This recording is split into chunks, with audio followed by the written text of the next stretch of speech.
we are back live again for another breakdown of what's potentially to come up in store here this winter, especially over the next couple of weeks. Address some of the things I'm seeing online, and kind of just break a lot of that stuff down. So we'll get started here in a minute as we wait for some people to filter in.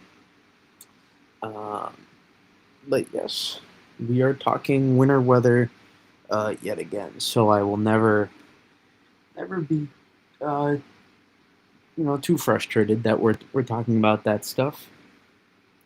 As I try to locate my phone here as well. Seems to have gone missing from me. Oh, here it is.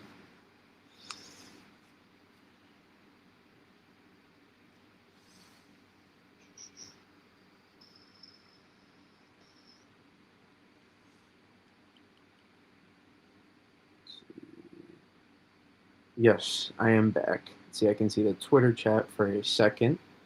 Let me open up the YouTube one as well as we're about to get going. I will also post the YouTube link because now you can like watch stuff through YouTube on the Twitter links without like as much mess up, or like you don't have to go through the external link now, um, which is also better. See how close I can bring my Mac here. So I'll share that link as well.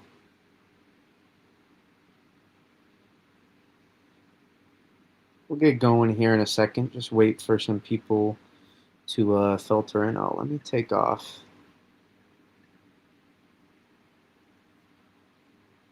There we go.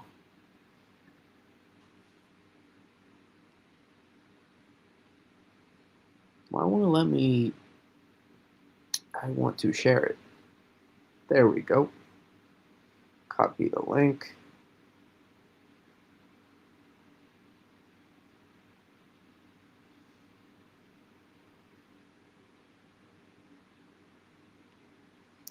And we'll share this.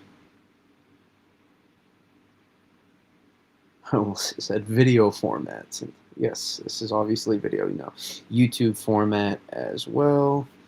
I'll open up the YouTube chat on my iPad here. It is a process so that I can read all of your comments here, I do my best.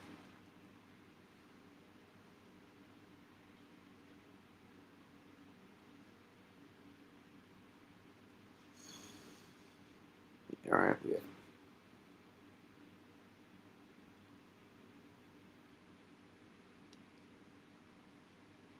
All right, and we'll get going here in a second. Just waiting for some to filter in.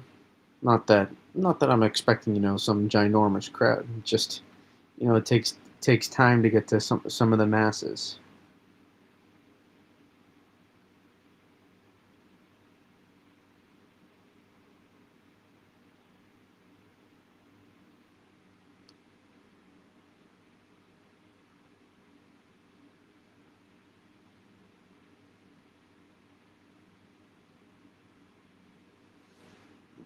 Right. Michael Phillips, how are we doing? Let's see if I can.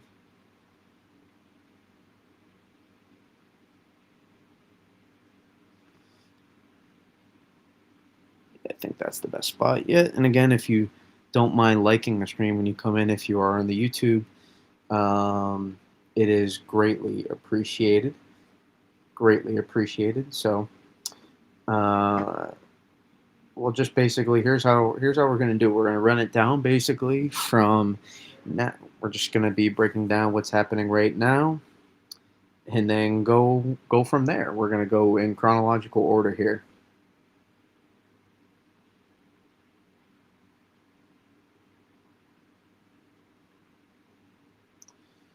And then yes, some rants are possible. I am good as well. I thought for a second that I could have my puppy in here while streaming. Turns out he was going to be too amped up. Was not going to work out, unfortunately. As cute as he is, was not going to work out. So we have to be focused here when we're doing this, especially if I get animated at any point. He'll react to that. So again, if you're in the YouTube, if you don't mind liking the stream, and is very appreciated. Oh, let me make sure I have the X chat up there. Again, we are live on YouTube and X. If you're not sure, if you were viewing on X, I put a link below and in the quote if you are interested in that. But as always, I will never deny those that want to view it on X as it originally started. I want to keep that going. Even though it makes more sense for me from a financial perspective, if I want to get the ball rolling to get you all there on YouTube, that's what in theory makes the most sense. But I like to keep both for easier access going. So yeah, let's get started here as I get my pen tool. Some of you may be like, why don't you just have the pen tool always pulled up? Why do you know why? Because it takes a lot of battery, the pen tool, it turns out. And to make sure I don't drain it all, I always pull it up after.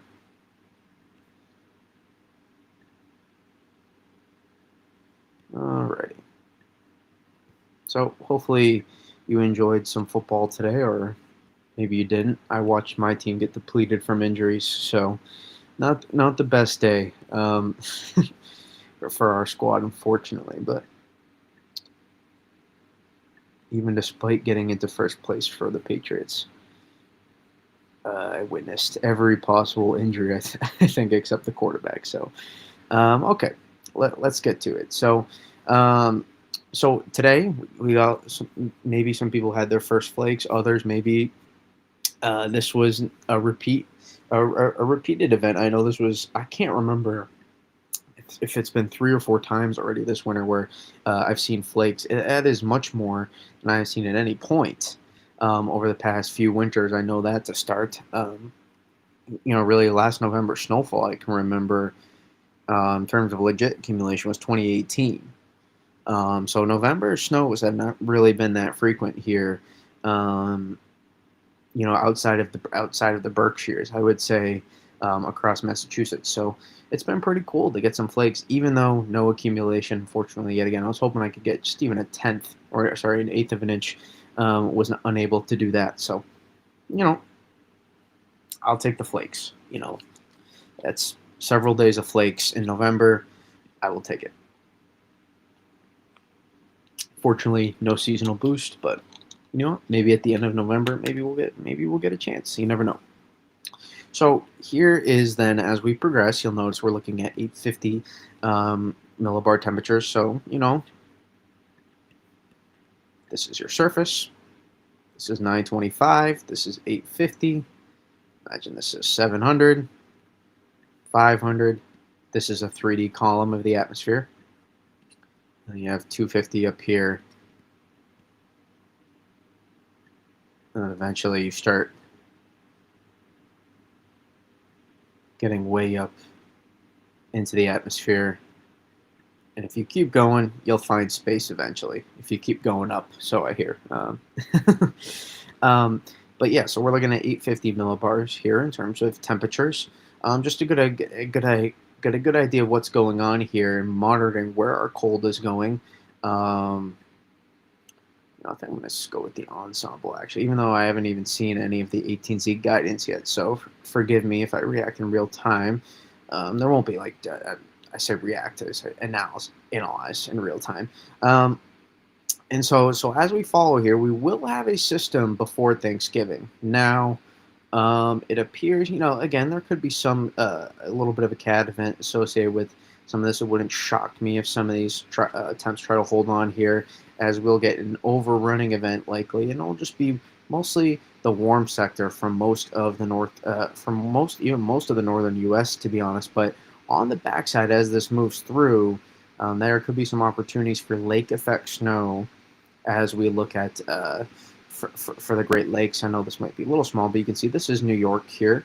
There could be some lake effect snow opportunities potentially. We'll see if we can get any bands to go and run parallel with Erie, as well as the winds will shift from the northwest and the west, and then potentially you can get a little bit of a southwest flow off the lakes, and that's the ideal in order to maximize off Erie for some of those western New York areas. So we'll keep an eye on that. I still think there's an opportunity here um, to continue to build snowpack across this area, into also even into some of the far northern plains here into the Great Lakes as well. And so I would continue to expect, sorry if that sounds scratchy, I would continue to expect a build of the snowpack for those areas. We'll take a look, show you what I mean. Surface the snow maps, and just very simple way to show, right? We're gonna build some snowpack here. Um, I don't want to go too far, but just to grab an idea here.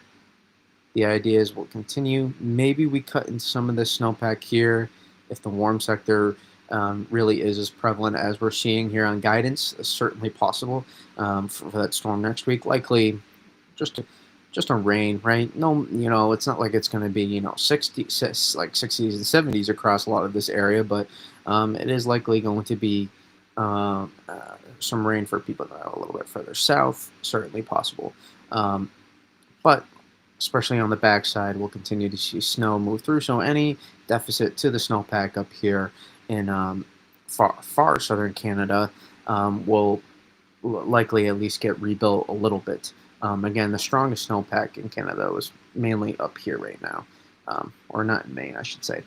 So as I'm watching this, we will get a chance to build some of the snowpack up here.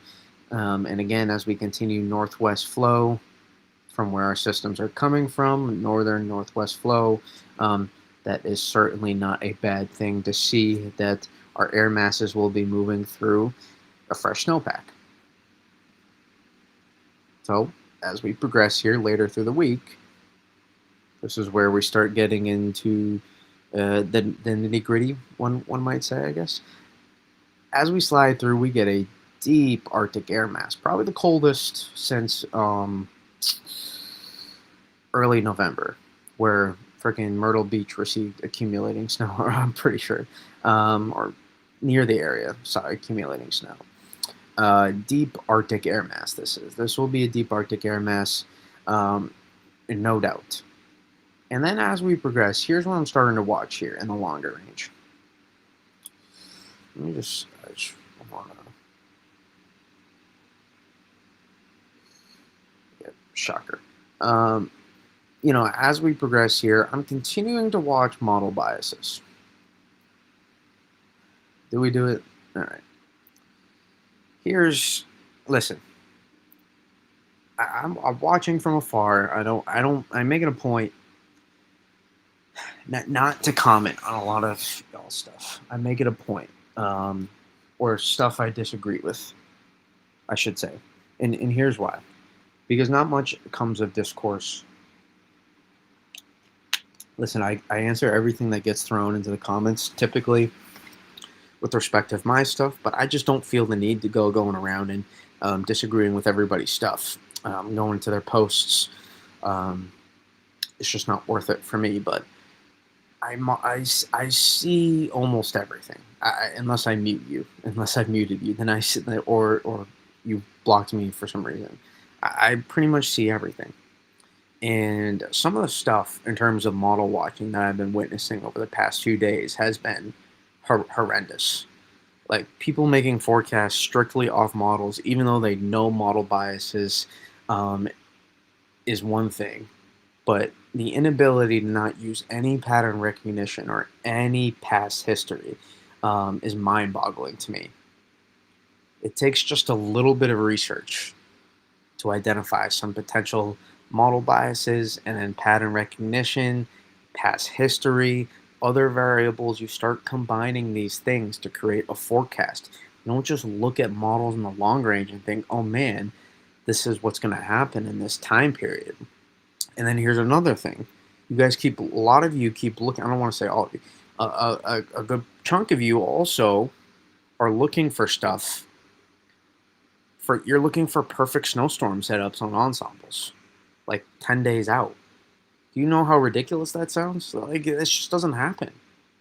Like, you're looking for historic snowstorms to happen in terms of the ensemble setups 10 days out, and that's just not going to happen. It's just almost like there's a reason they're historic snowstorms because they don't happen that often. There's a reason the snowstorms you remember do not happen on a yearly basis because that's just not how the winter works, right? It's not like everybody's living off the lakes here and you're expecting a 4 to 5 foot snowstorm every winter. That is not how it happens. So a lot of you need to like think. Not a lot, I should say. There's a fair amount, whatever. You know what I'm trying to say.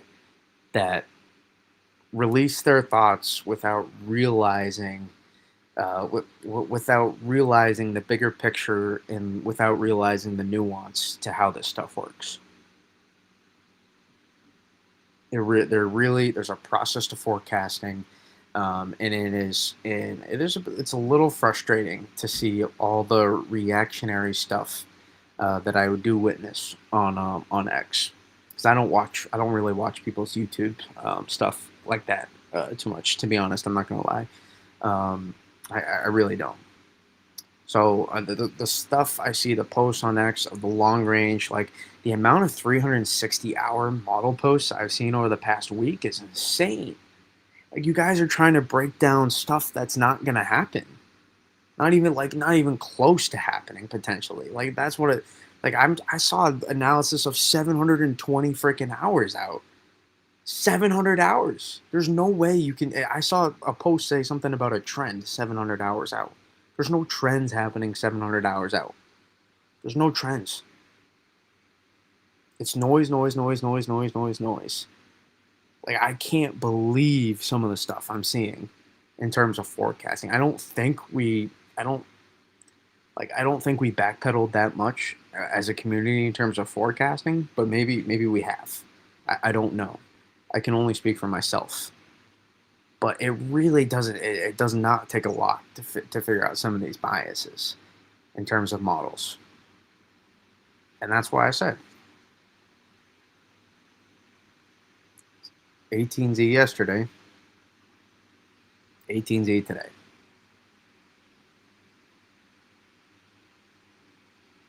0Z last night, 18Z today. Take a look at that. From OZ,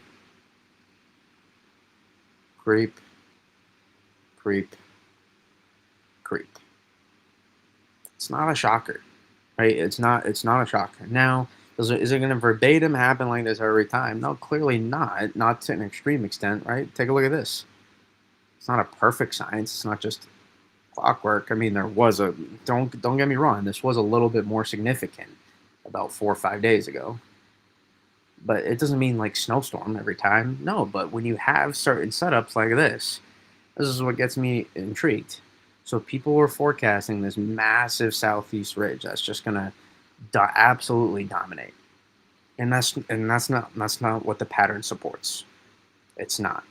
A modest southeast ridge, yes, but a major southeast ridge, it's not, in my opinion, has never been in the cards.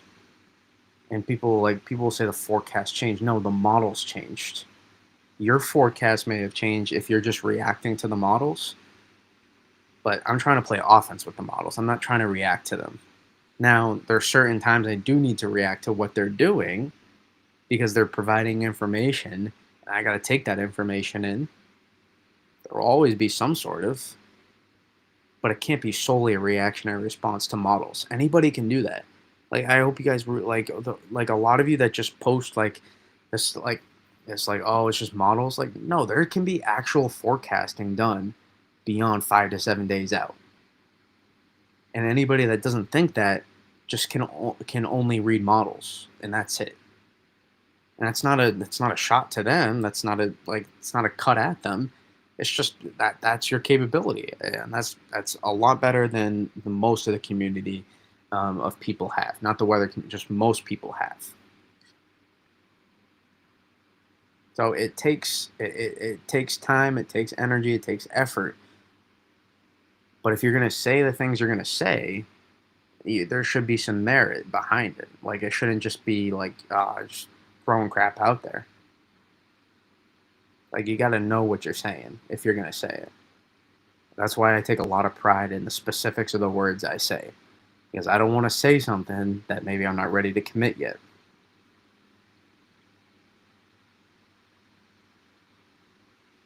So I take a lot of pride in that stuff. So this is the rant version. I cut it down maybe in terms of how loud I was going to get. I stayed pretty level, I think, but I just want you guys to understand that like there's levels to forecasting, um, and I am not the gold standard. I like to think I like to think I'm a good standard. I like to think that I like to think I set a decent bar, but it's not. It listen. It doesn't always mean you're going to be right, but it really some of the stuff I was seeing and how hard it was not, how easy it was, like to not like buy into like some of the long range model stuff you're seeing. Really not. In my opinion, it hasn't been that hard.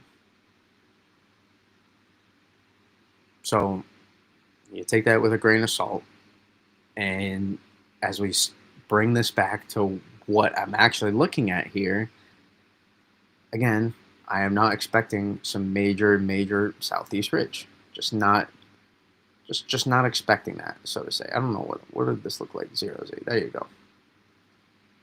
Shocker. Um, take a look at the anomalies if you want to see that clearer.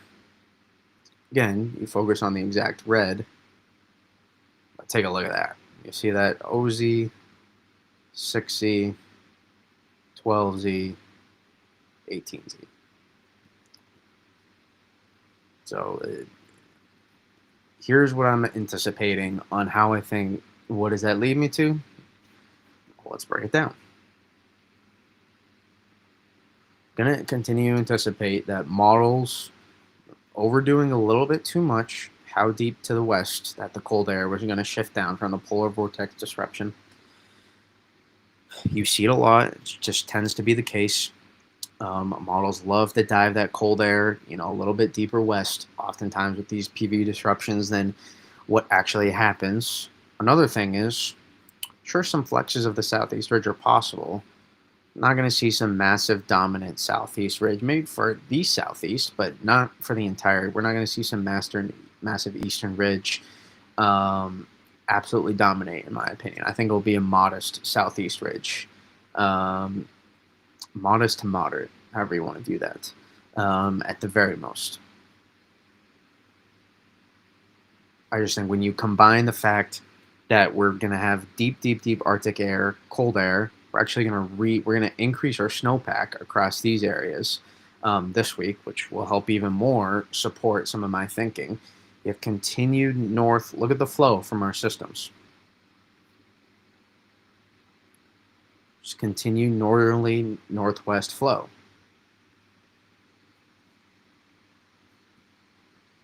Where our systems are originating from. So we'll have opportunities to move over this snowpack here when they come in.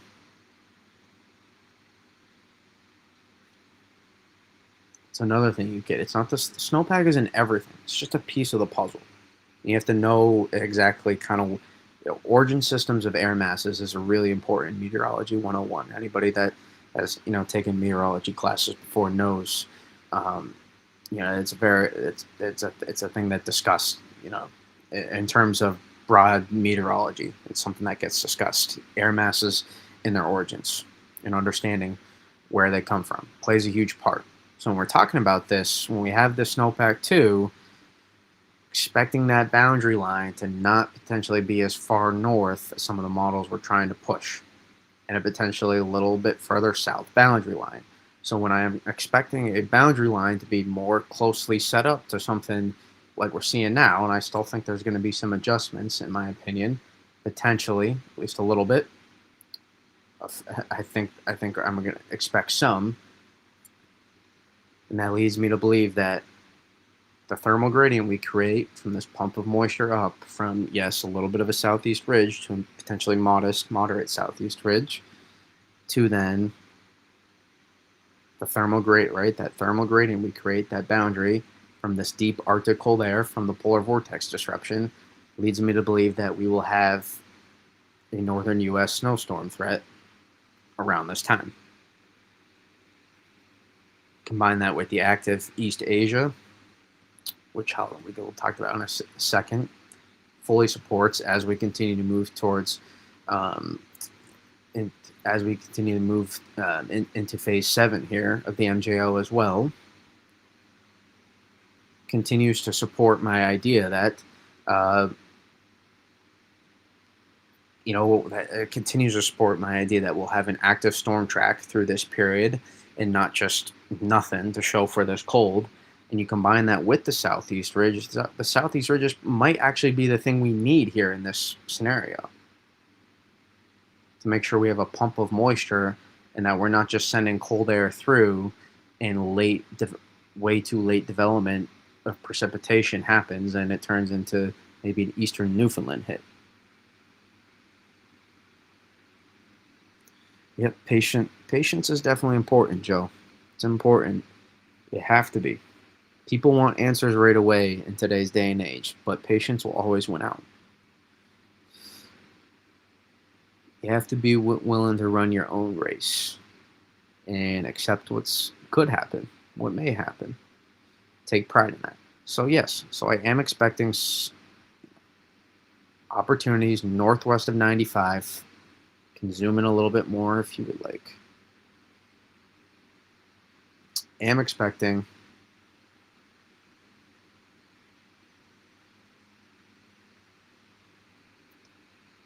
whole area here, really, of the northern U.S. to be on snow watch. Last couple days of November into, first couple days of December.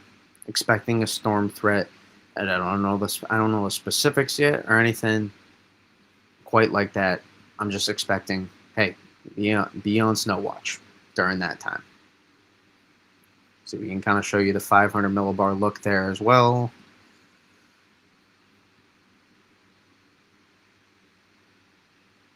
Give you some sort of idea. Maybe it's December 1st. Maybe it's November 30th, somewhere around that time. You can see there's so much spread. When you see that much spread, that means models are really not quite sure yet.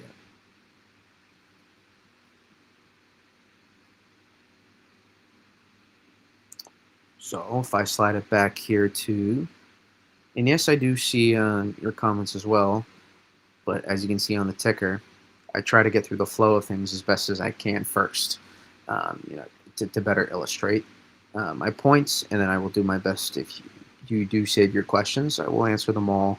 I tend to answer a lot during anyways, just because I like to make sure you guys feel recognized in what you're saying. I don't want you to feel left out and want you to stay engaged, but I will answer all questions, so don't worry about that. And then as we progress here, I believe there will be another threat. Probably around the 4th to 7th-ish, maybe. Somewhere around that time. We go a general idea of 500 millibar around the ensembles and get an idea. Somewhere around this time. I think it makes sense. You have your polar vortex looming to the north. TPV lobe, you can see, diving down. We'll get a significant disruption of the polar vortex. Likely not a qualified sudden stratospheric warming event, but we will get that.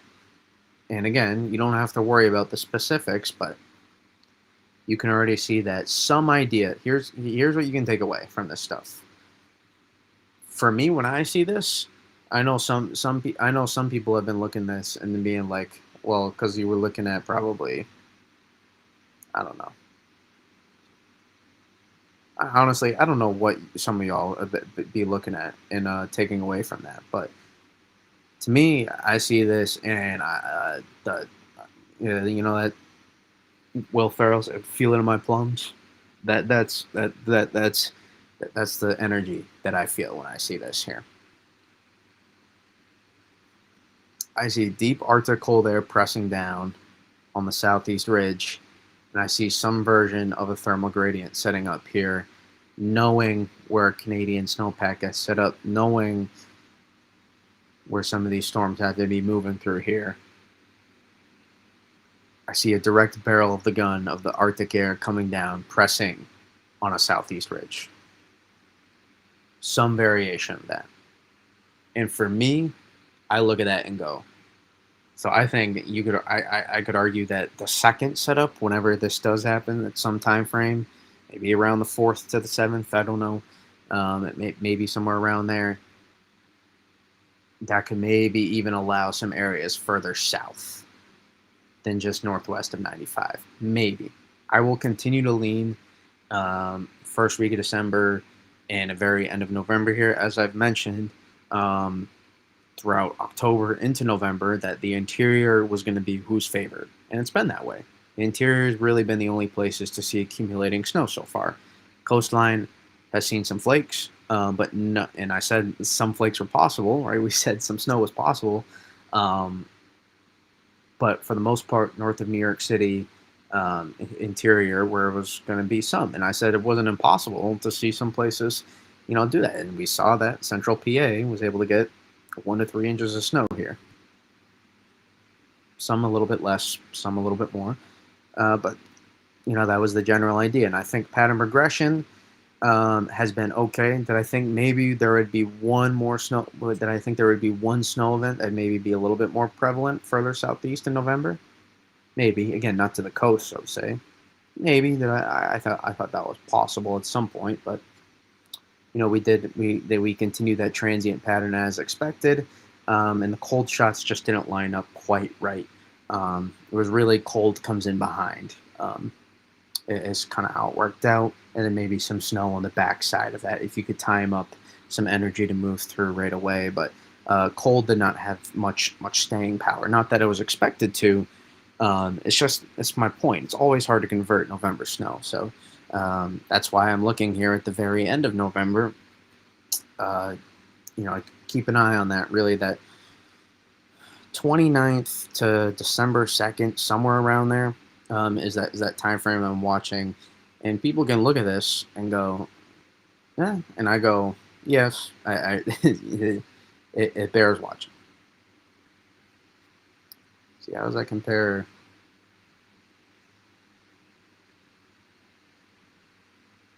And you can kind of see it. So I think we'll continue to see adjustments for that, and even then, right, 500 millibar heights can be kind of deceiving, because if you go to the average, again, this is an ensemble spread mean. So you guys have to remember, you can't take this as verbatim.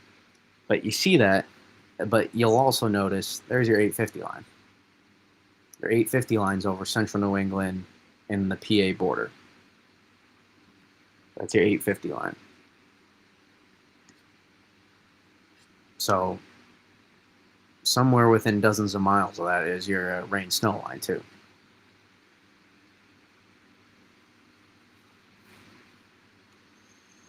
So it's just a general, like, you guys have to take in, you have to, here's how you have to understand models as they're tools, right? Models are tools. They provide an insane, immense value if used correctly, right? You can help plot pieces to use them to better predict setups. And it's amazing how much some of you guys love the weather, especially younger people. It's amazing. I love to see it. I love to see that passion. It will always lead to good things. But you have to remember that they're just tools. They're just tools. And you also have to remember, especially for my people in the Mid-Atlantic and Southeast, especially true Mid-Atlantic, not this,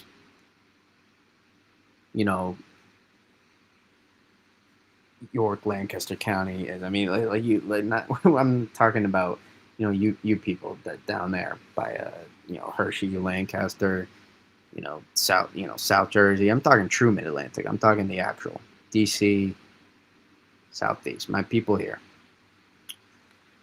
It is really hard to get November and heck, even December, especially early December, it is really hard to get snow there in this time of year. You need some really really good stuff to happen. So you gotta have patience. You really have to have patience when talking about some of these areas. That being said, the progression in December could actually be pretty interesting.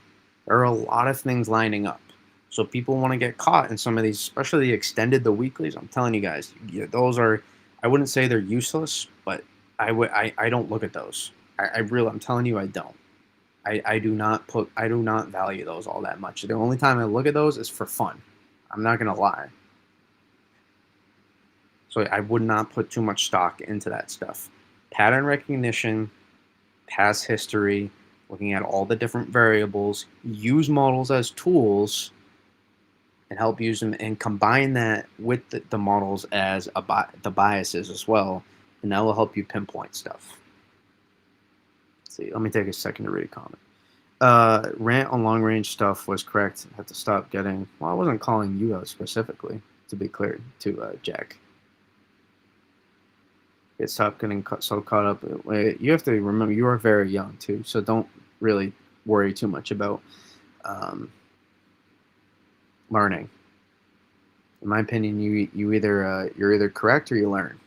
So you don't have to worry about well, yeah, especially if you don't have you're not a broadcast. It's not like you have to worry about that. Comment with the Jeffs and Euro Weekly show when they are wrong 90% of the time, especially the weeklies. Yeah, I mean, from here to here is gonna be very wrong too. By the way, you know what? Like when I look at this, like some of my only takeaways is we're gonna have Arctic air pressing.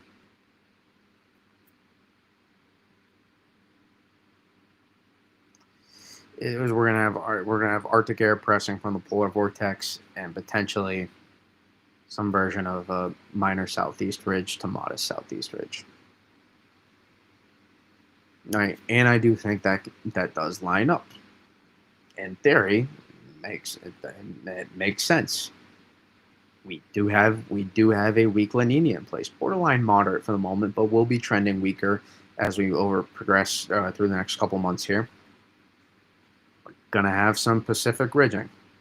We will have that now, at least northern Pacific. I believe we will have um, negative EPO in place or positive. Jesus, I just be saying stuff sometimes. You know what I'm trying to say.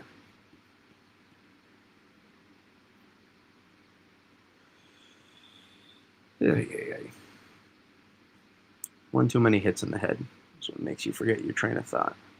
Dun, dun, dun. But yeah, so I see a lot of this stuff, and I think there's an excitement. Now, I wouldn't rule out some of these places. I wouldn't rule out some of these places for that second system potentially whenever that comes around. I wouldn't rule it out. But there's too much spread right now. It's on the specifics. It's not even worth getting caught up in. That's all I'll say. When I say there was multiple opportunities for snowstorms in the northern and northeast U.S., this is what I'm talking about. The ingredients, the support. When you start combining all of the pictures, you're like, oh man, here's some positives, here's some positives, here's some positives. When I say positives, positives on things, variables I could add up to potentially see snow in the northeast U.S. Not a major, not a historic snowstorm necessarily, guaranteeing, just any version of a snow event to a snowstorm. Those are the things I start looking at. Now, when I start looking into this time frame, that second one especially, I start thinking to myself, yeah, now maybe that could be something. There's potential for a significant. I know people see it, and what would be some concerns here is you get too strung out and drag out, and there's too late of a development. That's certainly a concern. If we press on our system too much, especially with the cold air, we're not able to organize enough upper level energy. It certainly could be a concern, especially if we see Pacific ridging get too strong, especially and we see too much of a press of that Arctic air. certainly could be something to watch for. Here's another thing. A lot of people think a positive NAO is a bad thing. And boy, could I tell you, you could not be more wrong. It's all circumstantial. It's all circumstantial. Now, maybe if you live in the southeast, you might be like, please give me a negative NAO. But you're also not likely to see snow at this time either. It's not climatologically in favor or in support with ENSO either. But that's circumstantial as well. So I would throw that out there as well. A lot of people want this, you want to see some like classic things, like specifically you want to see this dominating west base negative NAO, you want to see tall ridge here, you want to see cold air diving in, and then you want to see some version of Atlantic ridging here. And so you can get some sort of like low to pull off, and you can just get a massive snowstorm here. And that's just like, you got to be realistic in what you're looking at. And you also just have to look at the data and what it's giving you and not try to configure it. Now, I will never lie on this channel. The focus is always going to be how do we get snowstorms. I'm never going to hide that. So like some people say like constantly always predicting. It's like, no, I'm not constantly always predicting it. I'm just not telling you I'm just not focusing on the fact that, yeah, today was 50 degrees. I am not a day-to-day broadcast meteorologist, so I don't have to do that. My specialty is to forecast the extreme weather. So when it's quieter, I'm not going to update you too much on the fact that it was quieter weather. That stuff you don't need to prepare for that too much either. Now, granted, if someone asks me about what's the weather going to be like at this point next week and I'm traveling here, that's a different question.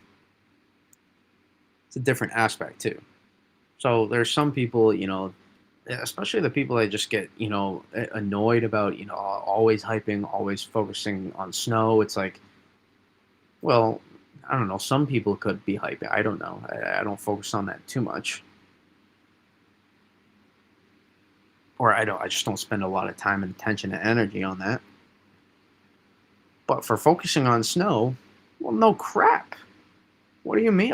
There's more people than not love snow in the WX Twitter community. So of course they're going to focus on that. What are you talking? Of course they are. So if you're frustrated over that, man, it's just like, all right, you go do your thing. And then if your posts are just only angry posts about that as well, it's like, well, whatever. You only have an account to spend time to get mad and angry at everybody. That's something. Again, I think we'll continue to see adjustments with the Euro ensembles as well, the IFS as opposed to just the AIFS. I continue to suspect that we'll see adjustments with this as well. But again, man, I look at that and I go, that's not bad. It's not bad. And there's certainly some things that line up. Again, you take it. But here's the thing. Here's the lens of how I always view long-range models. I view long-range models, okay, what does this show and how could this possibly, what does this mean for the end result? That's how I always view things. And that's why I think there's a valid approach to always focusing on the end result. Way too many people open up tropical tidbits, they open up pivotal, they open up weather bell, and they go, "Oh man, look where this shows. Look where this shows. Oh my God, it's come on, what is this, man? This forecast blows. That right there. This is not a forecast. This is a model. This is a model with the physics it has or the machine learning guidance it has to try to predict what is going on, or the combination of both." So this is not a forecast. This is a model's depiction, right? Think about it. Here's how the models work. Here's how you have to remember how these models work. You get an initialization period. So all the data of the current observations assimilate to the data, and to the model. That data assimilates to the model. And every single model will have different physics, different machine learning, whatever. Now with AI, they'll have a different process, a different computational process, how they take in that information, right? Compute it through whatever physics, machine learning they have, and they'll take that information and they'll throw out a scenario. It's one scenario based on all that information they'll get. Now, 12 hours later, the same thing will keep happening. And it'll be new information and new data. So it'll keep printing out new scenarios. And obviously, the further and further it has to predict a new scenario. So let's say there was a bad information, or let's say one cycle it didn't take in as much information as another cycle, for example. There could be a rapid change, and you could view that and go, "Oh man, what the heck happened? Like, this is not a good forecast, or this is this looks bad for winter." And it's like, well, maybe just there was a change there was something with the data like that was different that time, and there will be adjust the next time, and you'll see a difference, or it will come back. Like, so it's like this is how you have to remember models work. Each model will print out one scenario from hour zero to as far as they can go, and it'll be a different scenario every single time. That's why I say models are a tool. They're making their own mini forecasts, you could say, and you have to take that information and figure out how to best apply it. Now, models are getting fantastic compared to even just 20 years ago. But their job is not to predict stuff 5, 7, 8, 9, 10 days out. It's just not their job. As good as AI is getting, it's not there yet. It's just not.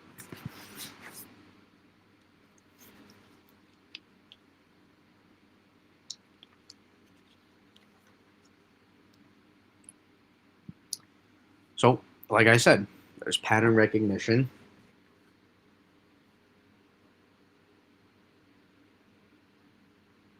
And you have to be able to just take in the information.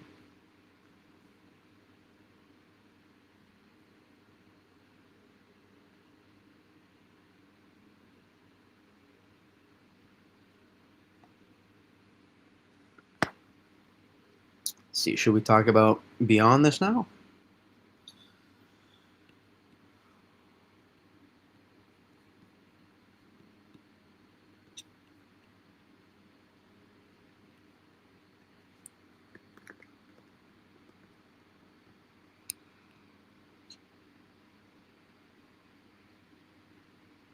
See, I might have missed a comment or two. YouTube. Let me see.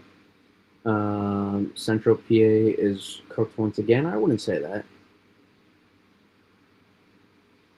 When do you think the snow is coming for southern Maryland, south of DC, by an hour? Be patient. I think you'll have opportunities. Be patient. When do you think mid-December could be a better chance for significant snow in Philly? Huh? Hey, when do you think mid-December could be a better chance for significant snow in Philly than early December? Are you asking, do I think mid-December will be better than early December? It's hard to say specifically, but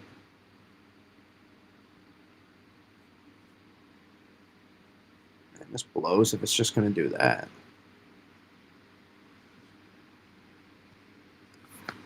I think we're going to talk about. We'll transition a little bit, even though I do want to break down some of the more in-depth stuff. Talk. I do think. Listen, we're timing. I think we could be timing up the MJO just beautifully this winter.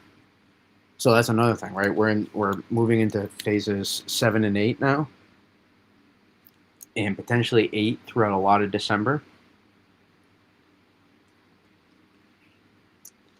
Potentially a strong version of 8 too. I was noticing in some of the, I think Bobby and John Hickory from Eastern PA, whatever, were making a good point about that. one of the things I was watching.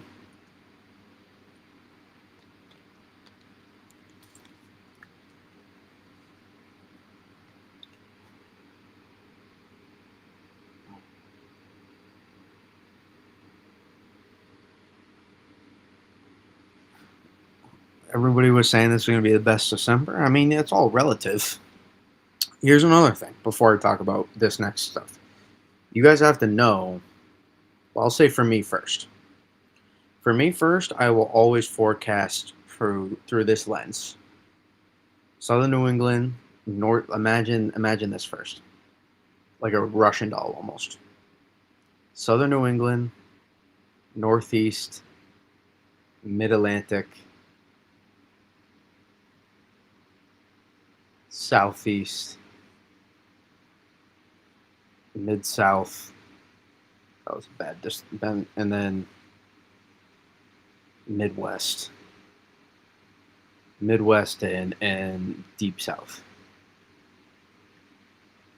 Great Lakes too. That is kind of my circle. I guess I'm biased towards making this side bigger, whatever. Uh, that's how you got to view it. I don't discriminate, but at the same time, my focus level and how I view things, it's almost always going to be centered towards the Northeast, especially uh, Philly northward. Basically, that will kind of almost always be where I'm centered first for snow. And I'm also not going to be thinking about like the Nantucket first either. Sorry, Nantucket. That was kind of a shot. But you also have to remember when people are posting stuff about winter, you should know their perspective on where they're looking from. Another thing you should also know is polar vortex forecasts are very fickle. You have to be careful how far out you look. Everybody's saying this was a major sudden stratospheric warming event. It really almost never it was never necessarily in the cards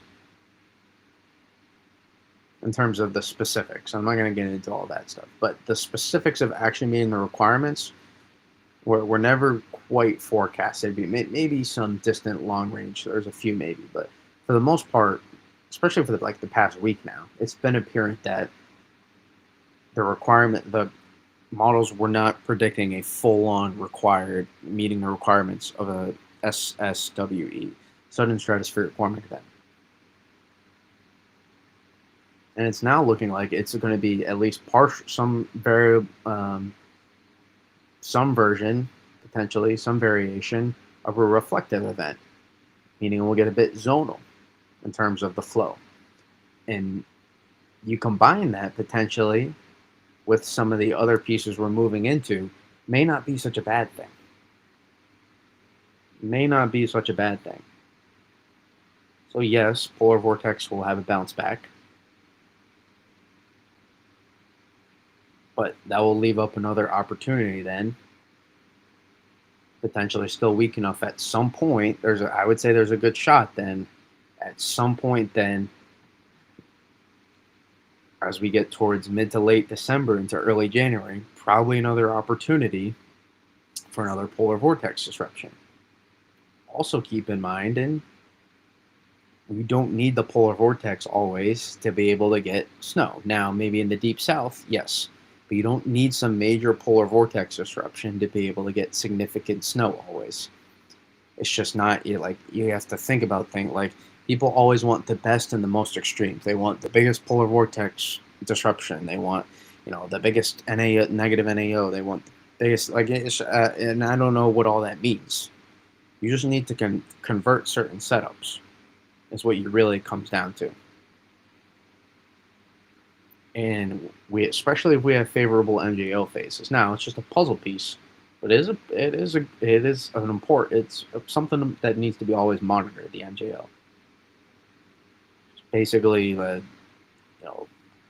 what you're looking at, basically moisture input in the tropics. That's this maritime wave that we're constantly watching in the tropics. That plays an important role on where the best cold and precipitation can be favored. during the wintertime. Madden-Julian oscillation. You can look it up more if you want.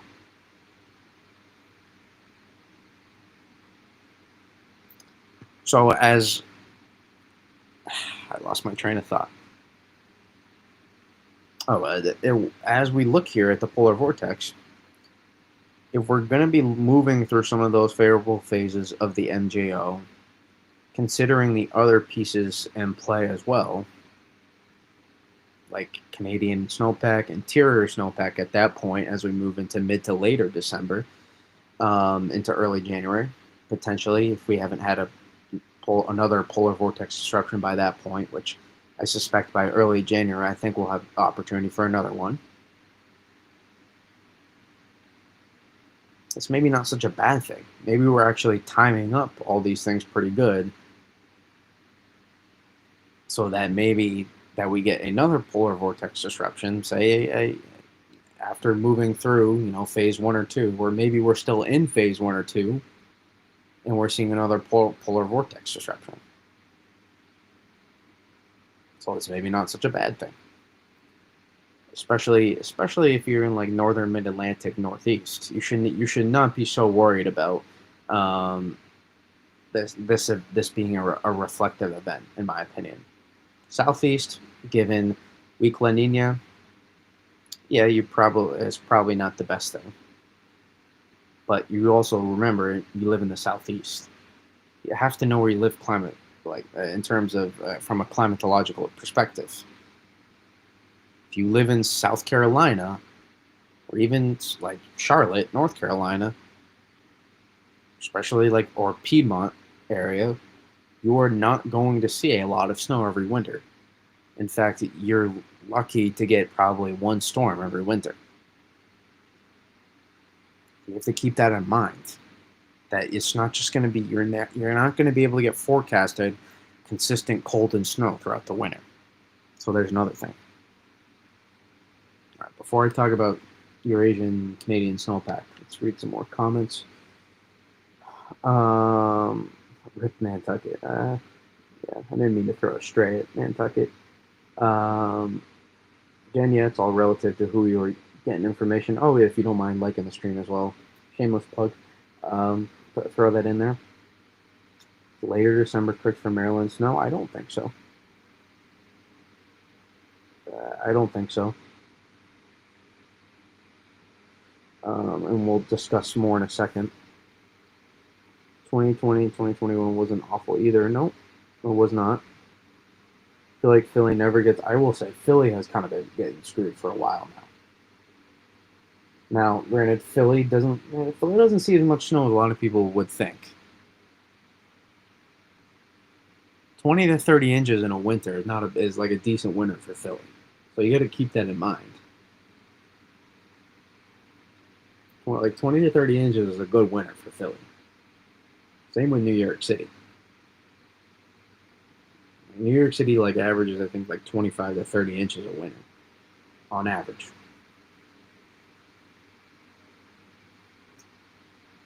It's not easy being in the lower elevation, especially in the valley here. Yeah, the lower elevation, Pennsylvania is never a great thing to be in.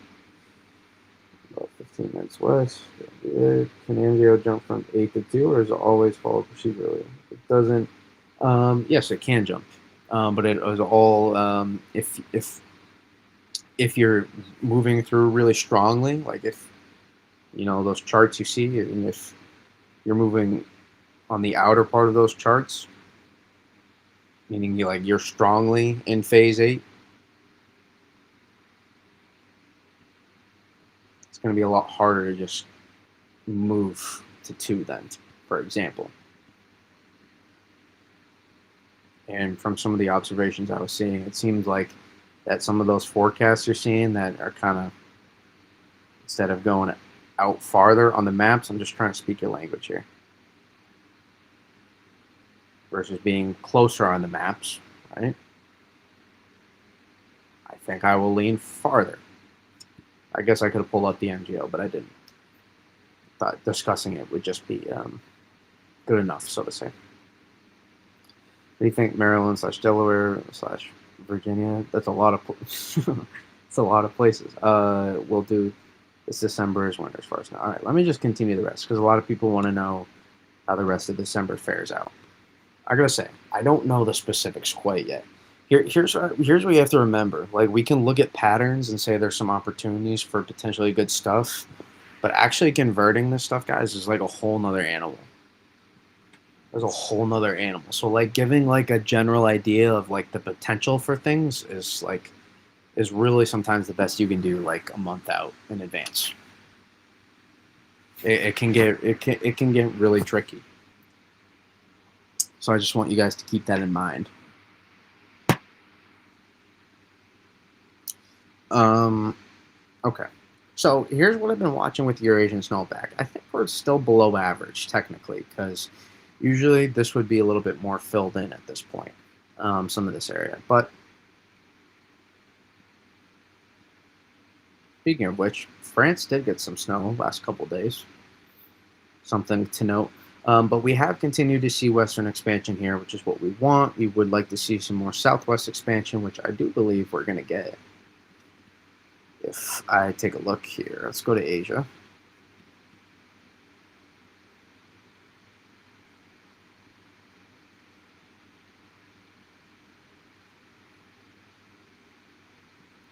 See, we don't even have to progress that far.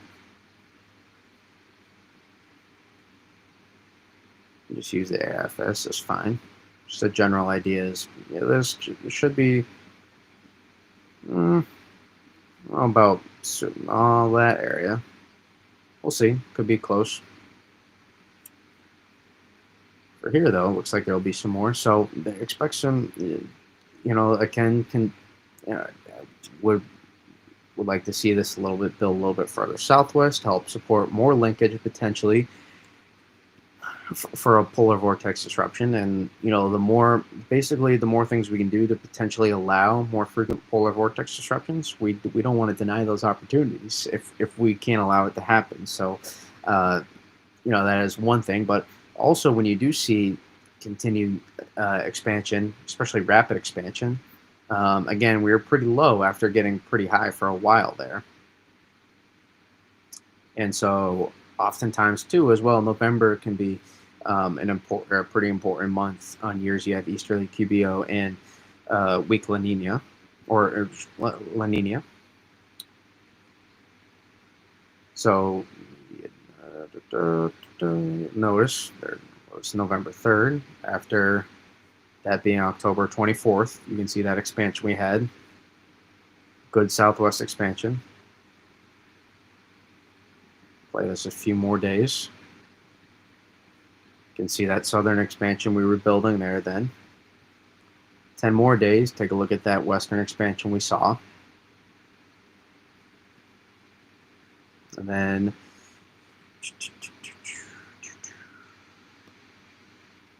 just not loading. Clicking, there we go. And you can see it continue to build out. Now, maybe not quite as rapid as we did see in that early November timeframe, but we did we did continue to see this expansion. That's what we wanted to see. Honestly, in terms of an overall profile, in terms of a number, there are some similarities to last year, and I don't think that's a bad thing because the process wasn't as bad as some would like to make it out to be. Atlantic cooperation was more of a problem than cold air itself, and you need cold. Now, also notice continuing to build a Canadian snowpack as well. Rapid expansion, not always as important to look for, but as you can see, we did fill out very nicely. We did fill out very nicely for our Canadian snowpack here. And this will also continue to build in the northern U.S. this week. So why is this important? Let's say we were lacking some snowpack here. We have systems originating, moving through. That's less of an opportunity for those cold air masses to stay as cold as they can be, or potentially be colder than modeled, for example.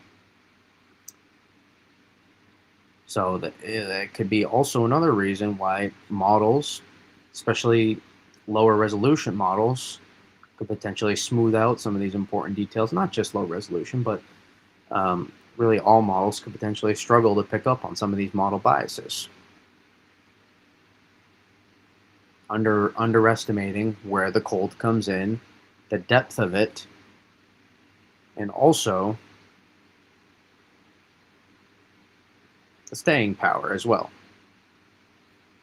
And then another factor, you have that, another model bias a lot of times is over pushing the warm air surge past the Rockies from the Pacific. That's another thing you saw. So, given the increase in the Pacific jet, we saw again storms flooding from the Pacific Northwest. Even off the west coast of Canada, we saw as well. Um, those systems moving in, that Pacific air brings in. Sometimes that warm air surge is a little bit overdone in the longer range. That's another model bias. And so when you combine that model bias, this model bias, this model bias, you start adding in all these different variables on how models work, you start anticipating model moves more. You start adding these pieces in together to make forecasts, to pick up on stuff.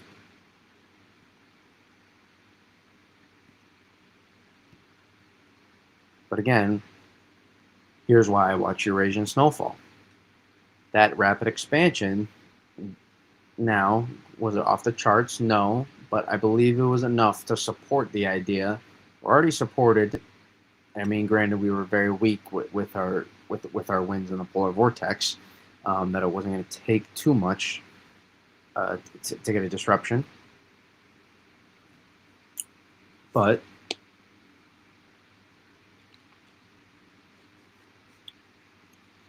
that growth in the snowpack also enhances our opportunity for high latitude blocking.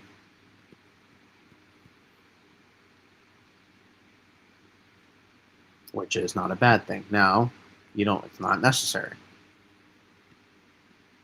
but it is an important thing. So I do think there are some factors here that I'm watching. We combine all these things that I'm watching as we move into mid to late December between the MJO,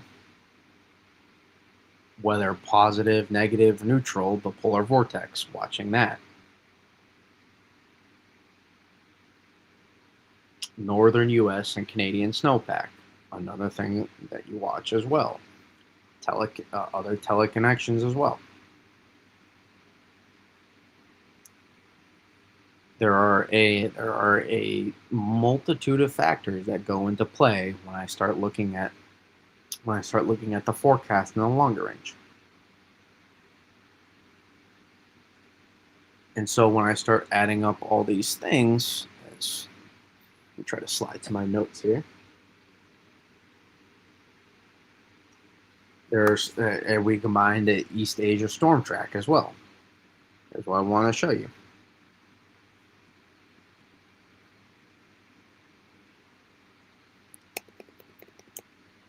Take a look here at 500 millibars. I see that. We'll see you in a couple weeks. So I would say we're looking at a storm threat around December 4th as well. I would say there's probably a chance for another one after that as well, if I had to take a guess, just based on looking at another storm system moving through East Asia, and that's all model noise at that point. Let me take a look at the jet though.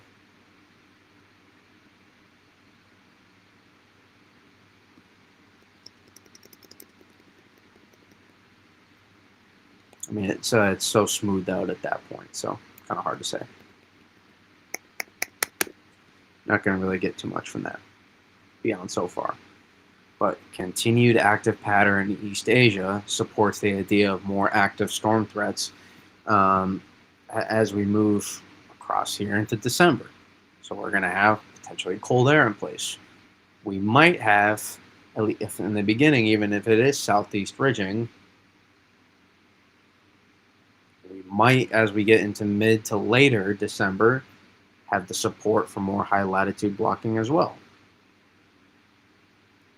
Which, if we do have a bit of a southeast ridge in place, that could be a pretty decent thing. Could help funnel in, could help continue to funnel in the cold air over the northern and central U.S. and slide into the eastern U.S.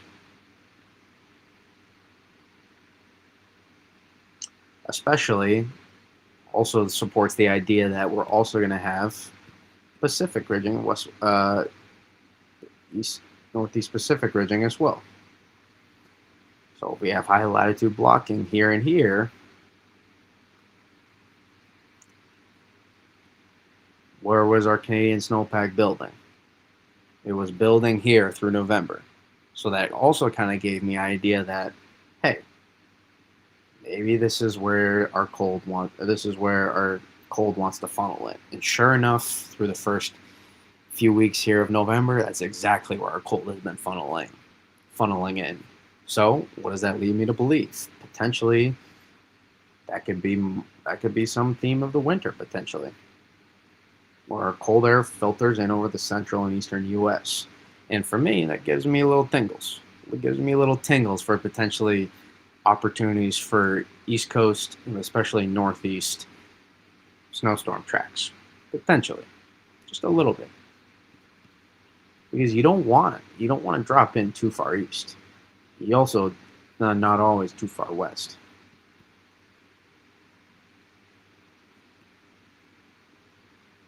Right? That's your dream. That's always your dream troughing pattern right there. Some variation of that.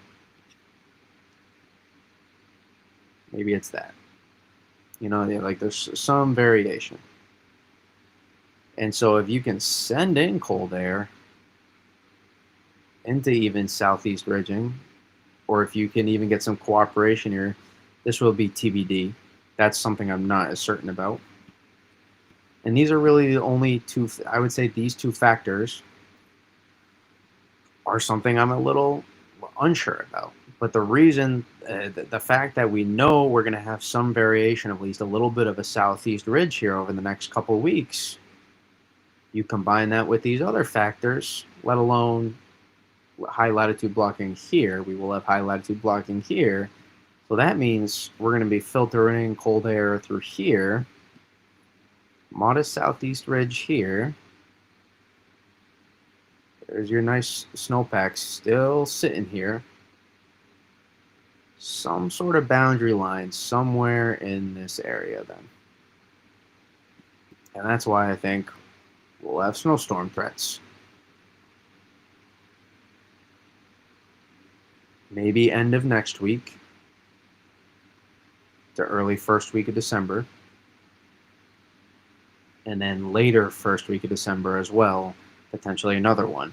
And then I think maybe even we were looking at our East Asia connection.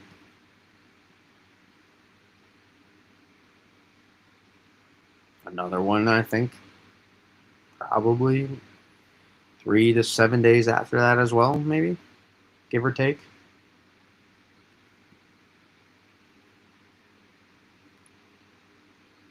So let me see. Let me slide back to read some comments.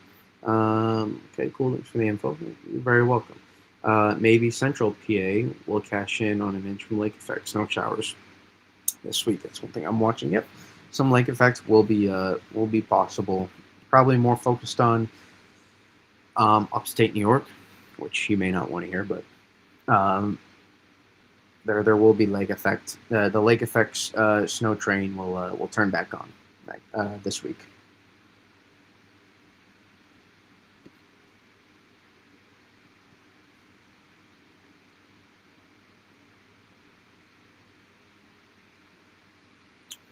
So, in terms of specific areas, then, as we progress through mid to late, so we combine that, then there's also support for something like this to set up also to favor not just the northern U.S., but also the northeast U.S. as well, and maybe into the mid-Atlantic as we move into mid to late December. Now, this could be a tough, could be a bit of a battleground here, especially south of New York City. There could be a bit of a battleground. I hate to break it to you. So mid Atlantic, I'm not. I think it's going to be a very close call. It could end up being there could end up being some very close calls from the Mid Atlantic to New York City. Now, I wouldn't say it's closed off, but your margin for error is going to be slimmer. South of Virginia, your margin is going to be slimmer, I think. At least the first few weeks of December. Now, as we slide into later December, but it does not mean it's closed off. I don't want to say that. I don't think it's closed off, but I think it will be difficult to convert. So again, not impossible, but difficult to convert. Now, Mid-Atlantic might be a bit tricky. I am not as confident in the Mid-Atlantic to as close as I am in the Northeast. I am much more confident in the Northeast and New England for December, especially the first 2 weeks. Once some of those details start evolving in the specifics of how things are going to shape up for the mid to later half December, then we can get a better idea of that. But it's more general thoughts right now for the back half of December, I would say.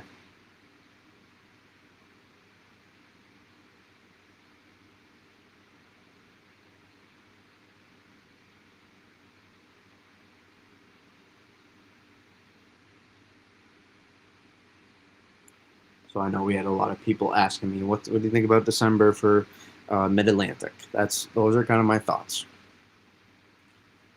I think you're going to be in a bit of a battleground, and it could maybe get lucky and convert.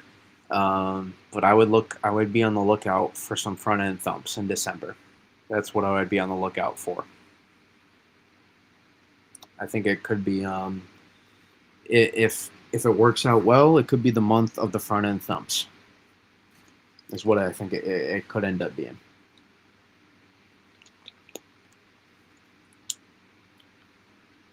And then again, every setup is unique.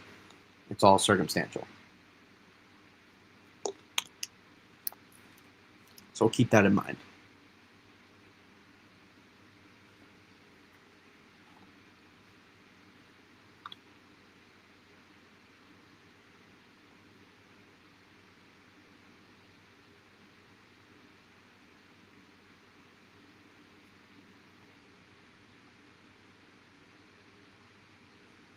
Okay. Let's see here. Northeast New England always gets snow. Northeast. I mean, Central PA is the Northeast. Let's be real here. I would say it's the Northeast. You basically live there. I mean, Central PA. Didn't you get snow last week or this week? Am I wrong? Or were you too far south? Or are you in like by the border of Central PA? Southern like South Central PA, so you might be there. Shameless plug for you to like the stream if you're on the YouTube side as well. You haven't already.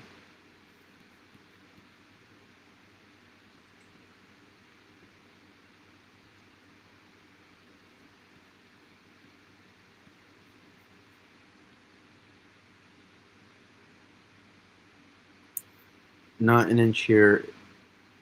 Not an inch here with the lower elevation. But the mountains had, yeah. Well, I saw Penn State got an inch as well. I know they have some elevation, but they don't have a crazy amount compared to some spots.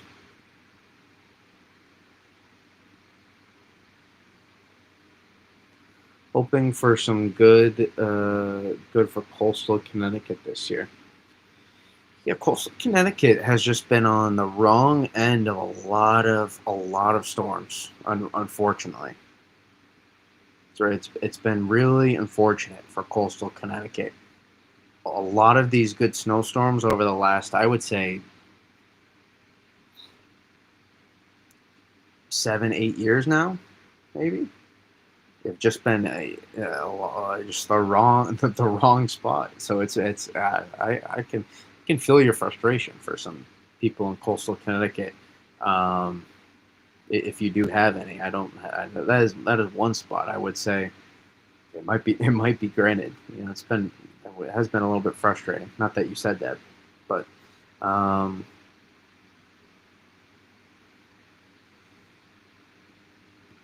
you'll have your opportunities in December. You could be a bit of a battleground area, especially the first couple weeks, but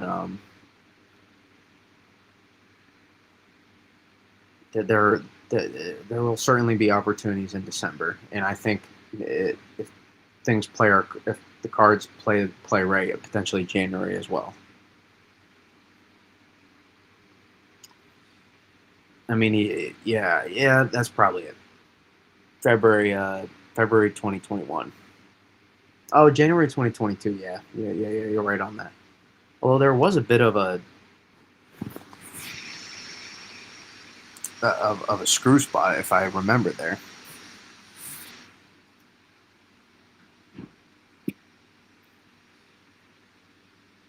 Let's see, is Philly Northern Mid Atlantic?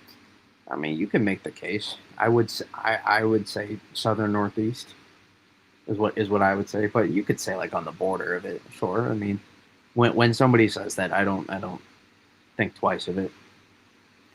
Hi, I'm from Duluth, Minnesota. Well, welcome. Well, Duluth, Minnesota. You are probably in store for some snow next week. I would I would assume so. I would say there's a good shot you're going to get some accumulating snow this week. So be ready for it. It's been 4 years since Central PA had a big snowstorm. Hope this could be the year. You got to stay patient too. That's the biggest thing I can. If you are trying to forecast this stuff, take the emotions out of it. Just try to figure out the end result. Get obsessed with that. Don't get obsessed with trying to force a specific outcome or trying to see something. For either way, like don't try to just say, it's nothing. We've got nothing. Or the other way, don't just try to say, man, we haven't seen anything forever. Like let's try to see it through this lens. No, you just forecast it how you forecast it, and try to get the end result. Try to see what's going to happen with the end result, and that's the best advice I can give. Remember the January 22 storm being horrible to forecast, models being a few days before the storm. Yeah, I think that was more the GFS. I think the general forecast um, was still there, but models did waffle a little bit. They did waffle. But what really killed us in January 2022, from it being, I would say, historic for more areas than just Eastern Mass, was the double barrel, and we're not getting a consolidation of our system sooner. That's what really made it more difficult. If we had sooner consolidation of that system, boy, would have been a widespread swath of 2 to 3 feet.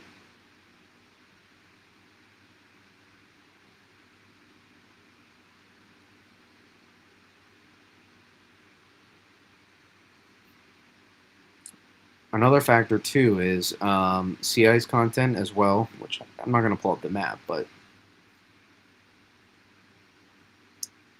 is generally below average on the Atlantic side as well right now, which also supports high latitude blocking.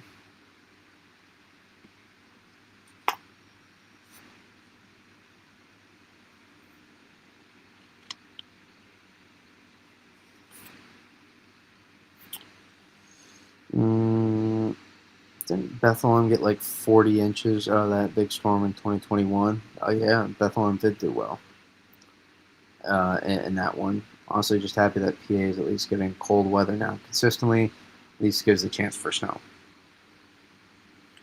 No, I think you are right. 2021, Bethlehem did get about 3 feet. And to the north of Bethlehem, originally, maybe it looked like that, but that interior band set up in 2020, and it was more northeast PA actually than more due east PA, so to say. So you were right, Ryan.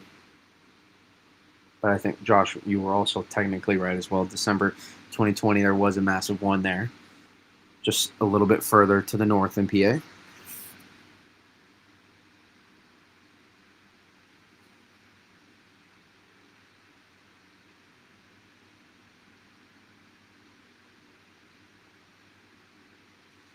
So again, so when I'm looking at all this stuff, it's a multitude of factors that lead me to believe in a certain outcome and what's expected. And then now it's about using the models as basically a verification for this stuff. That's really all I'm looking at the models for, is a verification. So I'm not looking at the models and reacting to them. I'm more so trying to make sure that they align with this predetermined hypothesis that I have already of how I think things are gonna play out. And I'm using the models to help accelerate that as well, because maybe the models lead me to look at something that I wasn't looking at before. So that's why the models are a very valuable tool. But notice how I talk about them. I talk about them as a tool, not as the forecast. So it's just about using all of these different variables to help make the forecast. And it's tricky. It's not easy. I'm not an expert, but I am confident in my process. I am that. If I wasn't that, then I wouldn't be streaming or doing video breakdowns.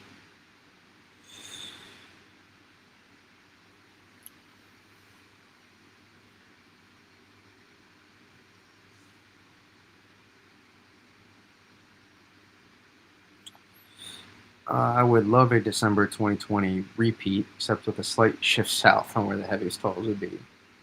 My bit degree, no, man. If we had that,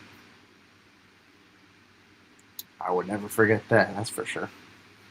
It's 4 feet of snow to the about 70 miles north of me.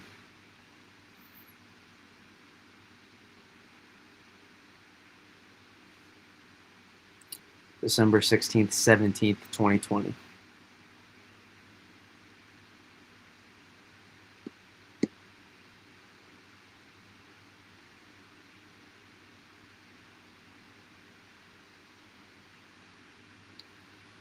So again, I mean, do these stuff, you can look at them. They have some merit. Well, sometimes, sure, but all these don't mean all that much at the end of the day. They don't mean much in the context of, oh man, this is what the model's showing, this is the forecast. Even the ensembles, they still have to make adjustments.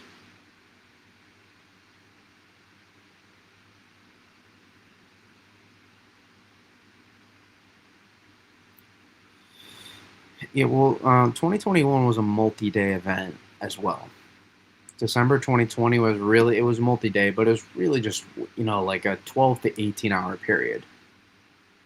What made December 2020 so special was it was really just like a Southwest flow event with a really amped up.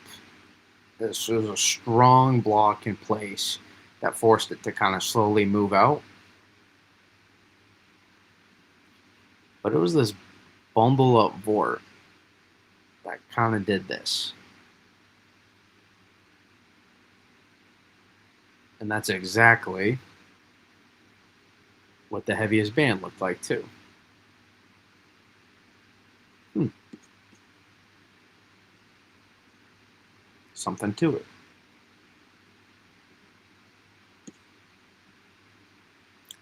Really good source of Arctic air.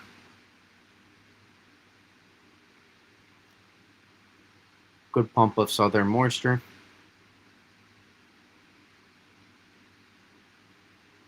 Magic.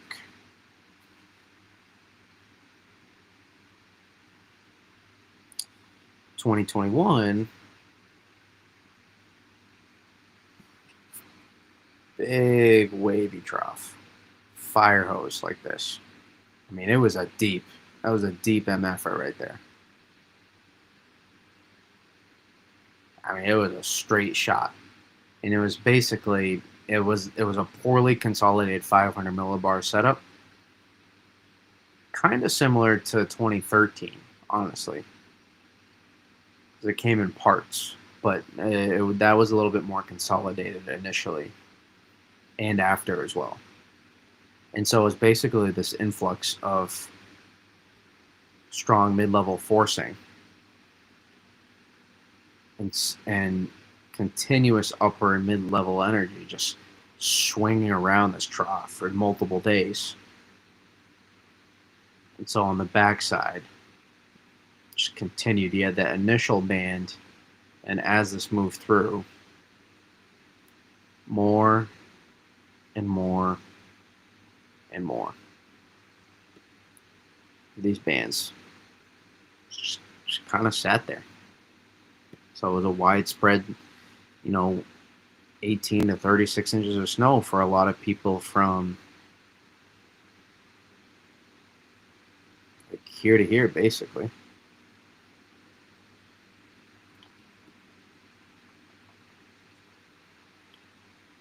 Coastline, not too happy about that, though. I don't know if you have mentioned such jointly, but are there any signals that you've been looking for the coming days and weeks? Yes. I can repeat that. Coastal Connecticut for you might be a bit tricky. But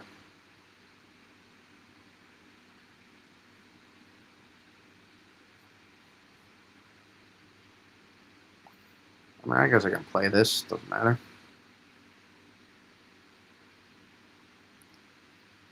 I would say somewhere around this time frame. I don't think it has the specifics right at all. I don't think it has these right at all, to be honest. I think the ensembles are a little bit closer to the idea. But somewhere around here, I think somewhere around that November 29th to November 30th to December 2nd, somewhere around there. Some are watching. I would say this one favors a little bit further northwest, though. I would say this is another interior favored storm. I would be watching for some sort of boundary line from here to here, meaning a mix line, kind of, to watch for. So north of New York City continues to be favored of that. So coastal Connecticut might be tough, so to say. And then another one I'd be watching around here, 4th to 6th, 4th to 7th-ish maybe. And maybe another one 8th to 12th, maybe another one after that, potentially even, I would say, to keep an eye on. So I do believe we will continue an active track of systems.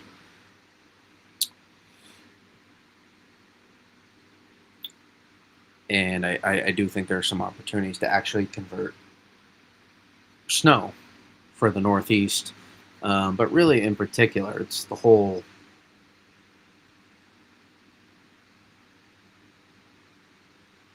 It's really this whole area I'm watching here.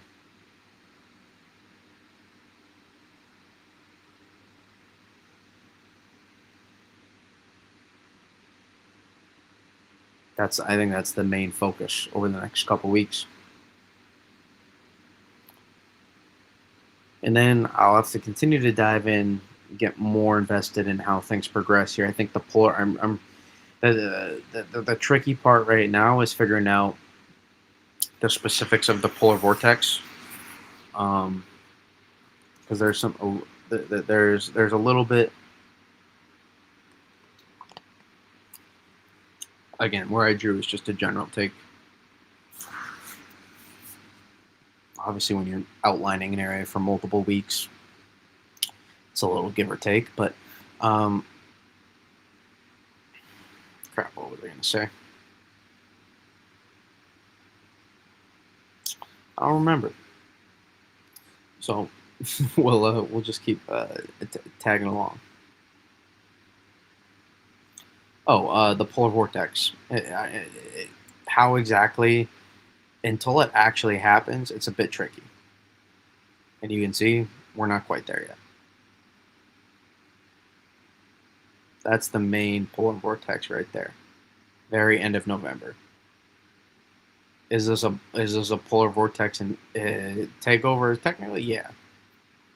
It's where the air is originating from the Arctic, but an actual the more significant disruption rather than just a lobe being sent down, so to say, doesn't come until really that November 29th to December 1st time frame. And again, keep an eye on the model biases. Well, twisted, it's about time. Is the pink line from that circle you made a good thing? Well, I mean, it's really just the general idea of where I think is to watch. I don't think it's the end all be all. I don't control the weather, so I wouldn't hold so much weight, but again, again, I don't know the specifics of some of these setups. And I'm not going off the models at all. If I wanted to go off the models right now, I could say, sure, this is where it's favored north of here for uh, for the beginning of December, but I don't do that, and I don't think that's where it's favored, anyways. Only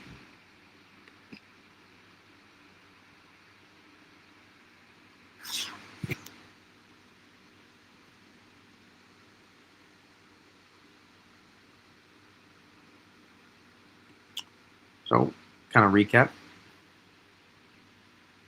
again as you will.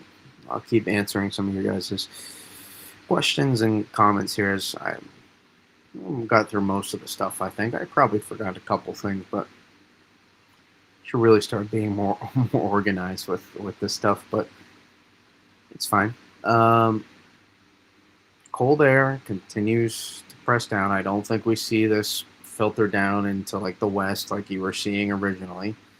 I don't think that was in the cards really. I think you see it press down to the central and eastern U.S. I don't think you see as prominent of a southeast ridge as you're seeing on some of these model runs. I think you'll continue to see that die down. And I'm expecting a boundary line somewhere around here. Oh, that's really broad of an area.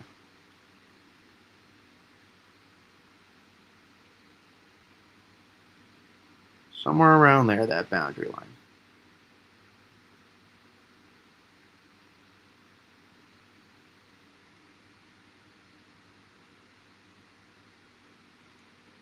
And I would favor it south of there. I guess that didn't be as far. Basically, your boundary, that's your battle. That's your battleground zone for that first one. And then the next one, I think we'll see that set up a little bit further south. Or at least have here's how I would phrase it. Let me rephrase. A higher margin for error further south is how I would phrase it.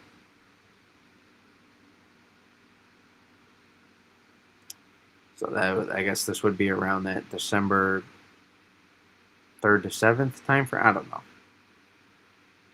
There'll be multiple opportunities the first week of December.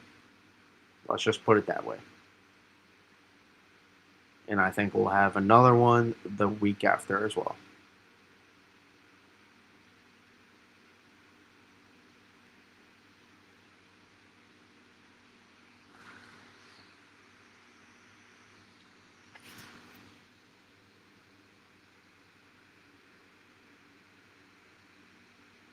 And then, regardless of it more favorable or not, I think there'll be another storm after that as well. So I think we'll have an active storm track with at least three of those first four having it. I would say really all four, but for now, those middle two, I would favor more for than just interior at least.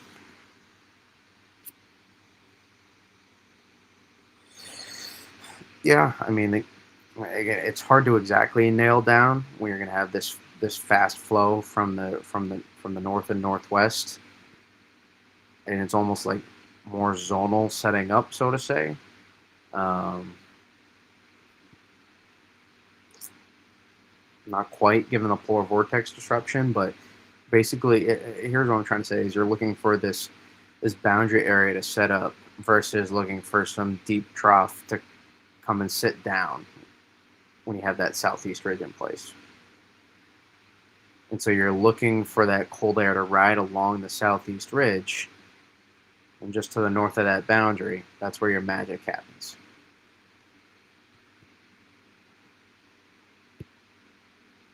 And those are kind of the setups I think we're going to have in place here. Now, get one of these to consolidate some energy, you could be golden for a significant snowstorm. But like a major snowstorm, that could be a major snowstorm.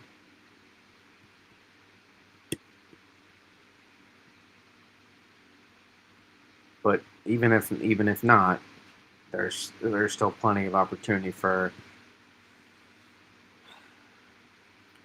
some sort of snowstorm for the northern U.S. to set up at the end of next week, early first week of December. First couple days there. And again, maybe it's just a front end thump. Maybe it's just a front end thump that rides along 84, 495. Maybe that's all it is. But it would be something. Snow is snow.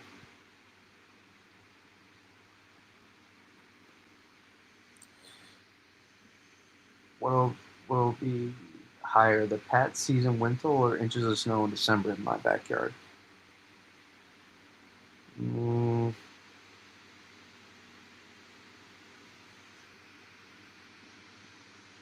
Guns in my head? I'll say December snow in your backyard.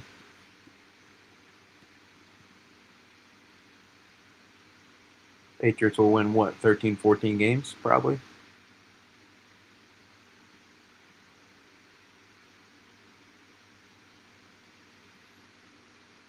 Although they literally just lost like a quarter of their team today, it felt like. So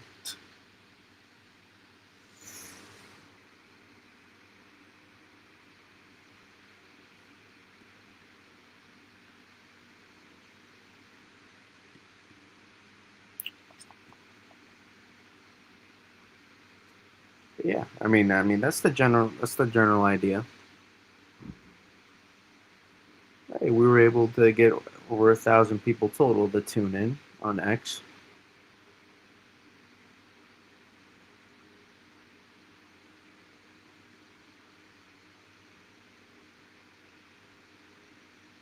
Not quite done yet, but over 15. I don't think they win 15. They're too depleted now. And no Milton Williams, no Jared Verse, no Will Campbell for at least a few weeks. All probably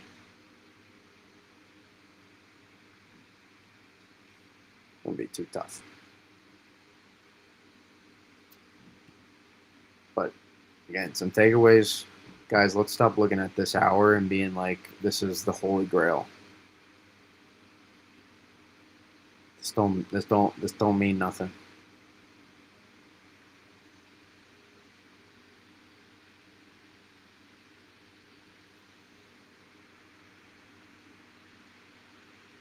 Yeah, the Will Campbell did not look good. It did not look good. Yeah, Drake was not great today, but He had a strong bounce back after the first quarter.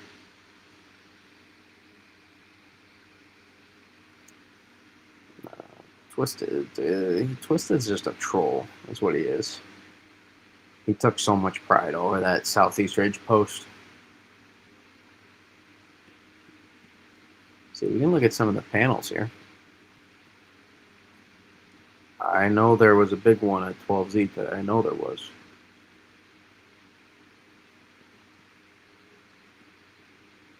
Let's have some fun.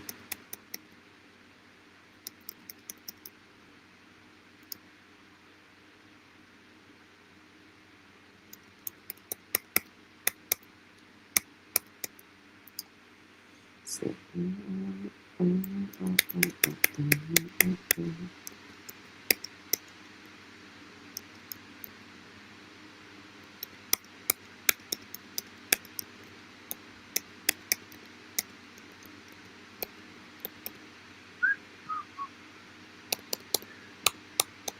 Again, this is basically the equivalent of me looking at the extended weeklies, but you know, they're just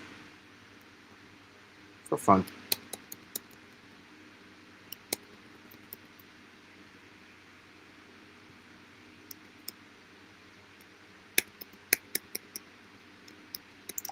See if there was a, oh, maybe it was OZ. Maybe it was OZ. I mean, there's still a lot of really good hits, but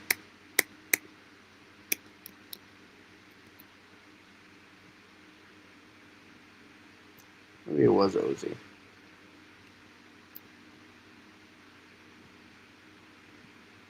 There we go. There's my king.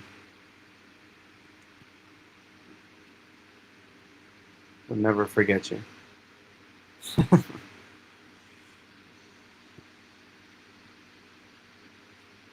Yeah, both of us twisted. Are you kidding me? Look at this. Look at you, my man down there, Josh in Central PA. We get you too. We get New York City.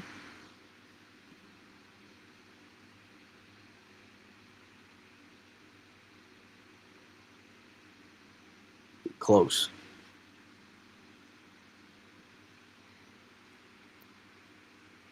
That's the shot right there.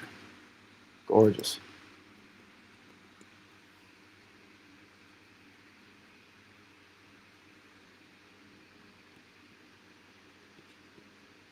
Guarantee it. Book it. Clip it. Whatever.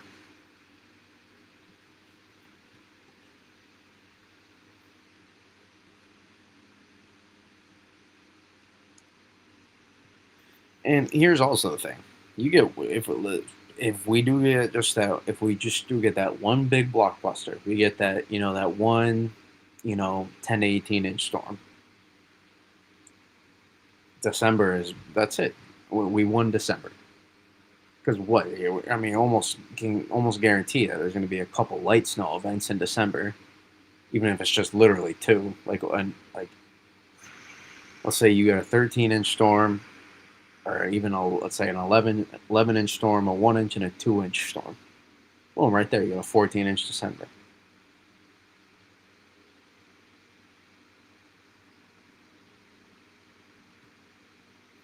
So you gotta play the odds. Play the odds.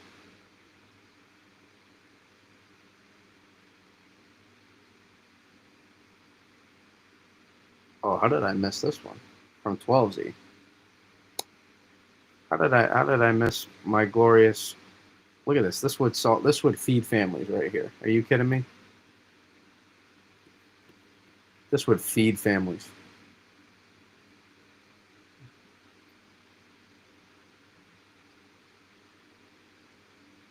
DC to New York City, Philly, Boston,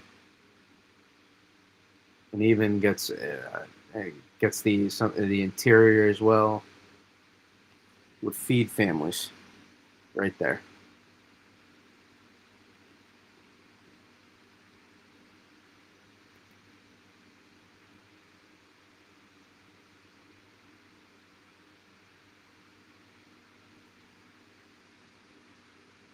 That guy would feed families. Let's see, were there any I missed on 26 through 50? Looks like my attention to detail is lacking. I guess 50. That just was, I think, an array of storms.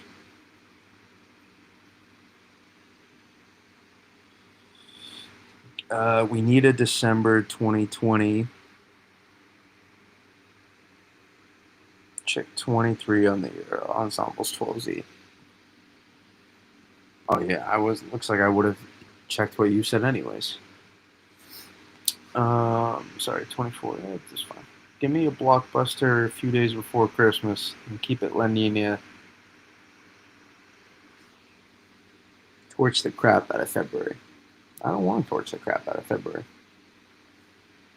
I don't want to do that. But thanks for playing. March, fine. Actually, give me one March one. I feel like we've been lacking on the March. At least I had an inch here on my yard Christmas morning before 7 a.m. I think we did too last year. See, that's one thing. Y'all can crap on last winter all you want. We had a white Christmas last winter for a lot of people. It snowed on Christmas Eve.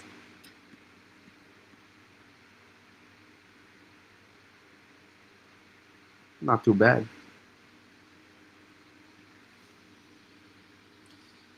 Dang widespread 12-inch storms. So yeah, so these are fun to look at, not to eat. We can do the Canadians too. Let's see if we can find any good ones. Hey, found one. Number 9. Welcome to the club. On the nice list. Hey. Couple more. We can do it.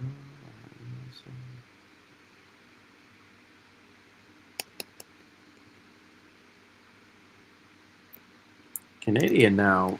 Ensembles. There's some hits there. And that's for, seems like it's picking up on it. That's for next Sunday. Monday, by the way. Canadian may be picking up on it. That was 12Z too.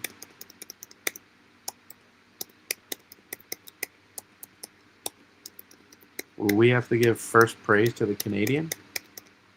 Since we can't see the panels of the others?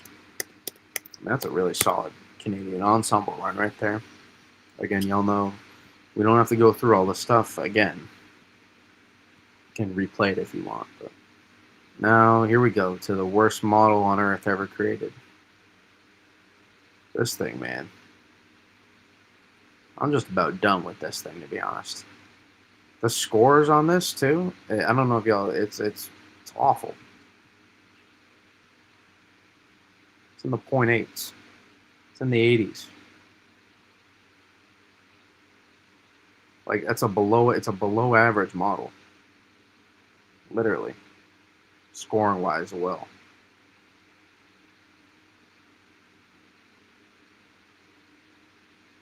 It's just no bueno from this model. It's unfortunate. Really, we got to start doing better. We really, America really needs to start doing better with weather models. We are getting lapped. Yeah, Canada's going to lap us too, with the weather model. ECCC, Environmental Canadian, whatever their corporation is, they're advancing with the model stuff. Europe's taken with it as well. Europe is lapping us. The AIFS is supreme to pretty much everything right now.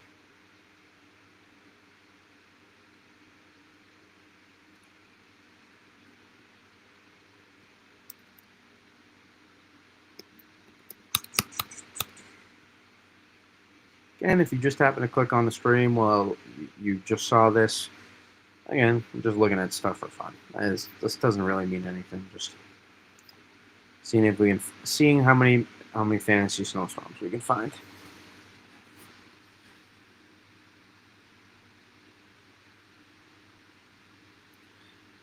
Yeah, I was told 80s are just fine, even too high for some people.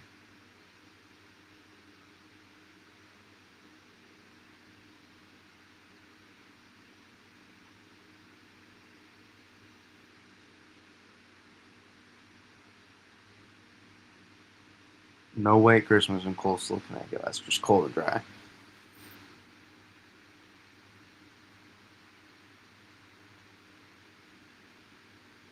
I'm trying to remember that December 24th system. Yeah, maybe coastal Connecticut didn't get much there on that one. But I know a lot of people did. I don't think I should check the extended height anomalies at 768 hours. Seems like a bad idea. But we checked the spire.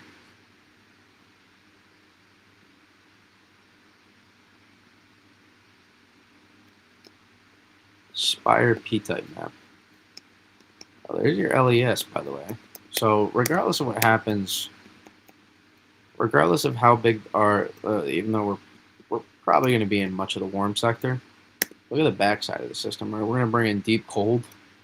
The lakes get turned on. Small goes in 12-hour spurts. Well, what the heck is that?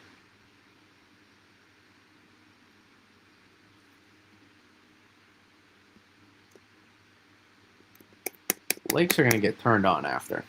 They're going to get turned on. So there could be more November snow. Listen, there could be more November snow opportunities here. A lot of people in here.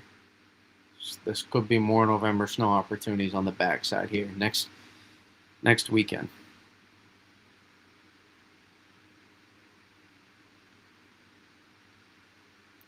Basically Thursday through Saturday.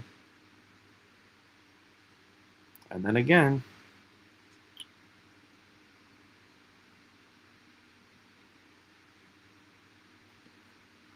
and we got to keep an eye on the system. Very end of next weekend into early first week of December.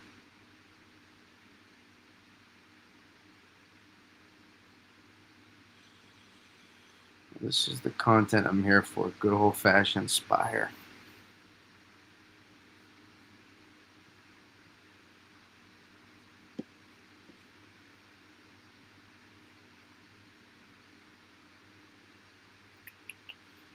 All right, I'll give it a check.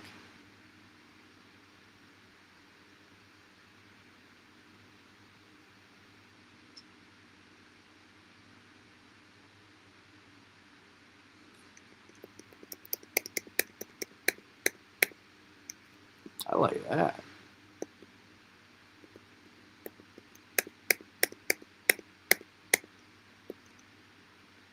Yeah, I knew not to trust you.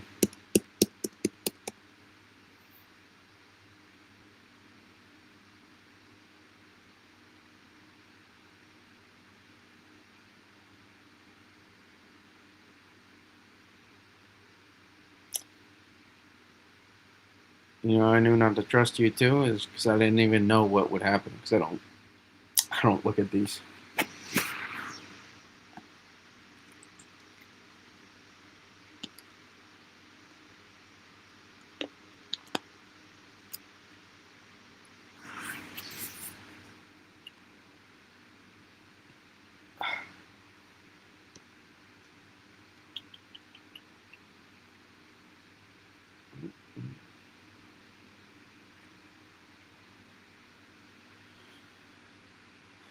So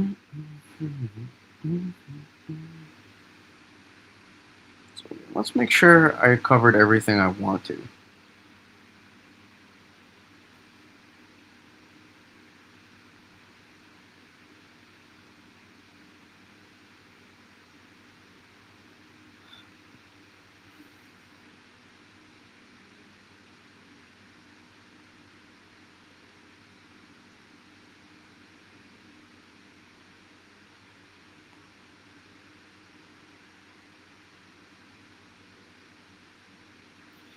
I think one of the biggest questions as we move into mid-December is what does the Atlantic traffic look like? To be honest, I think that's what I'm going to be watching most carefully.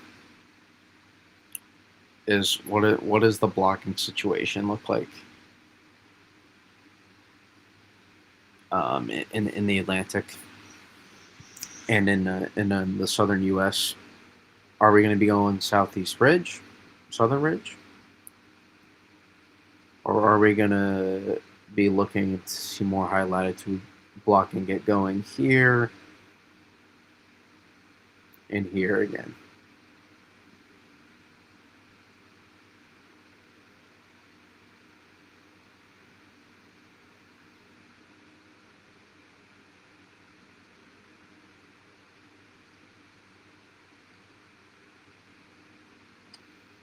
But I do think there are a good amount of positives lining up for over the next 6 to 8 weeks or so. Beyond that, I couldn't tell you. I couldn't. And there's nothing even close to definitive over after that. The six, basically as we get in February, near February, which, doesn't interest me to BSU though.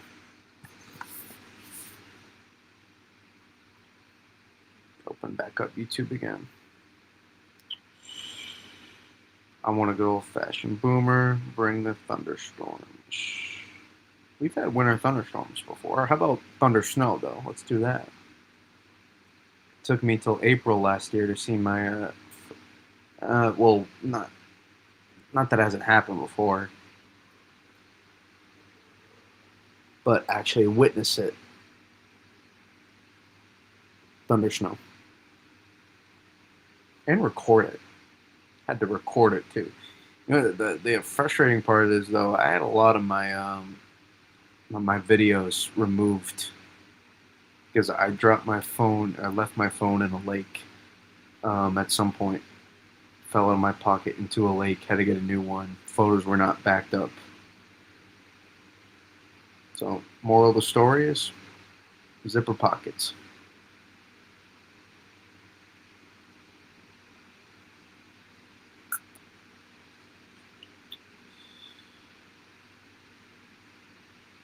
Very important.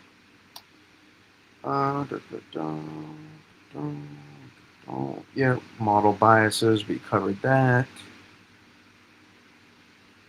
Some variation, 100 to 200 mile hour, not mile per hour, wiggle room probably from what you're seeing now.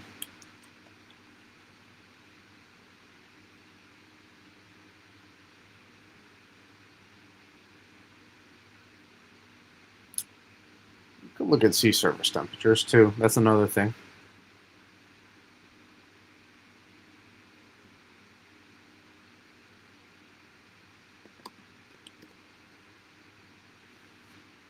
We'll get a couple more things here and then I'll need to get some sleep.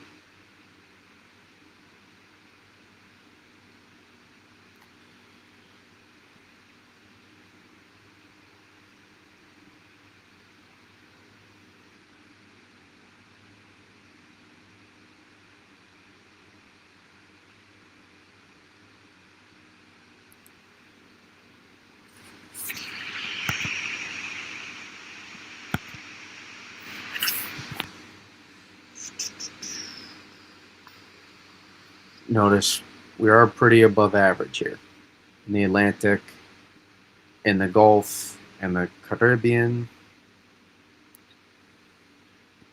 Again, prayers for Jamaica and their recovery still. Sending good thoughts and energy for them as they recover. But take a look here at our. Is this a foreseeable path to come for storm tracks? For low pressure systems along this Gulf Stream here? Could that be something to watch?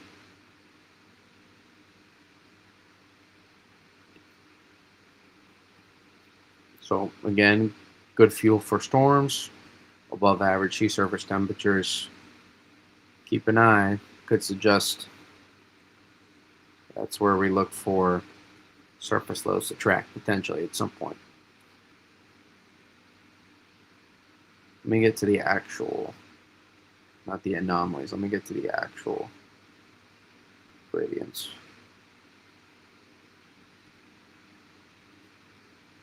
Nope.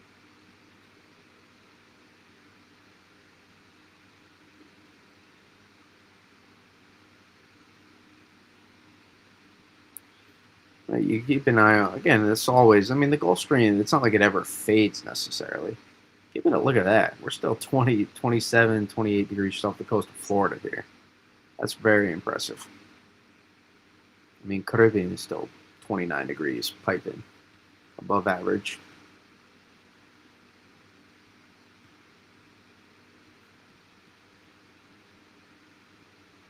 But keep an eye on that. Right by the benchmark here.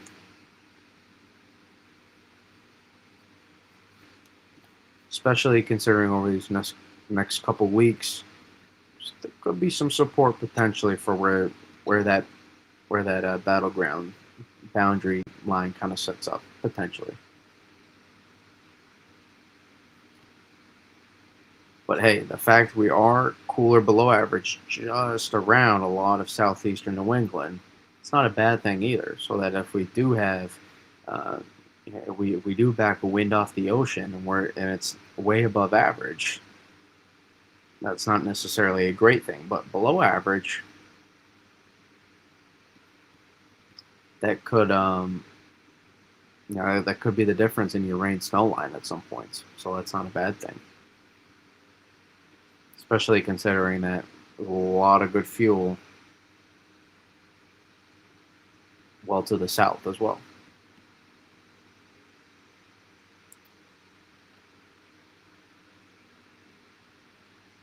I believe, I forget what this is, Tripoli, I think I saw it mentioned it, what this variation here in the Atlantic. I believe Count Eigel mentioned it. It was from France. I noticed March 2018 was another reference to that as well, so could be something to watch.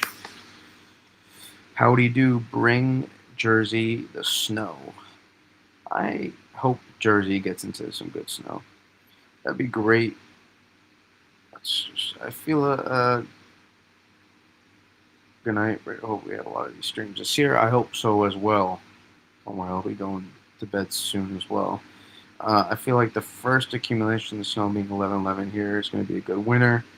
That's just kind of how I'm thinking this winter. Well, it's good vibes to have. Doesn't really mean much in reality, but I mean, and after, as a result, I'm sure there's always something to look at, but for now, just information.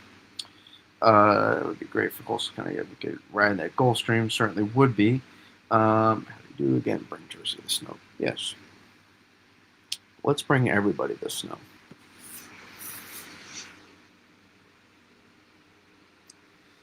Again, if we do look at it as a whole, I think there's a lot of good factors to point to for this area. I think there's a lot of good factors to point to for this area from mid-December to mid-January. I think there's a lot of good factors.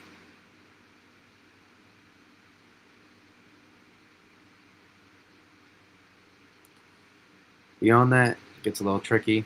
We'll see.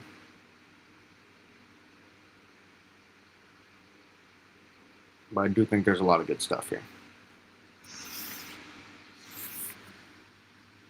For the potential. Converting setups is tricky, guys. Remember, converting setup is tricky. You could be seeing 6 inches of snow, and 20 miles to your northeast could be seeing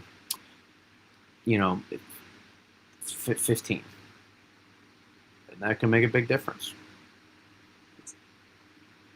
You could be seeing 3 inches, and to the north could be seeing 20 inches. That 17-inch difference of snow could be your winter right there. Could be the difference between you having a 22-inch winter and a 39-inch winter. say you average 40 inches.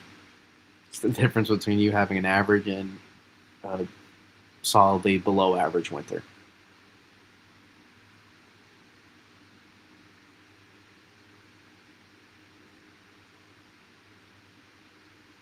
So just keep that in mind and perspective as well. These are general thoughts. These are general thoughts. I wish I could nail down this stuff so far in advance. Um, I'm just not that good yet. Hopefully one day. For now, we're just decent. Just hoping for not too many cutters this year. I hope this winter is not a bust like the last four. Really? You think 2022 was a bust of a winter? I wouldn't say so. I guess it depends on where in Jersey. It's tough. Last winter there was a really good process. I would say it just was not the good results that people want.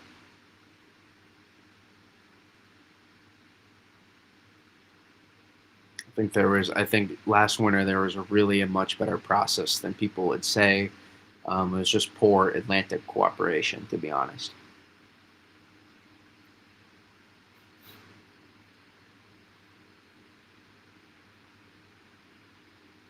2022 sucked, not for a lot of people. Maybe for interior PA, but 2022 for here.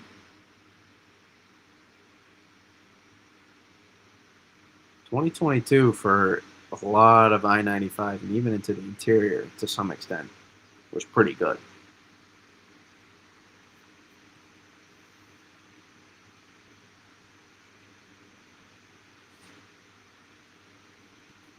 Really, I mean, maybe for you guys, but not for a good portion of the Northeast. So that's what I'm saying. Like you guys gotta know. I don't want to discredit, but you gotta know your backyard is not everywhere. You gotta know that. You have to know that. We gotta nail down on this winter. We gotta nail down on this.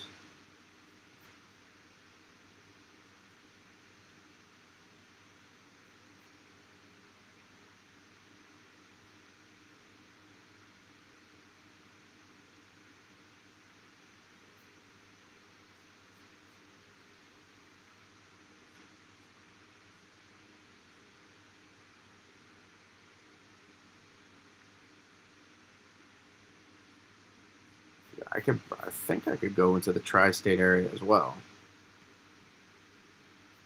Now,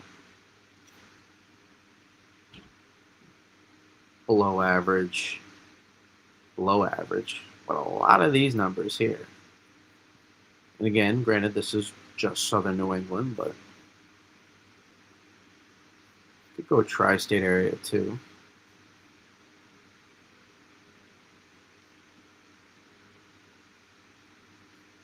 Oh no.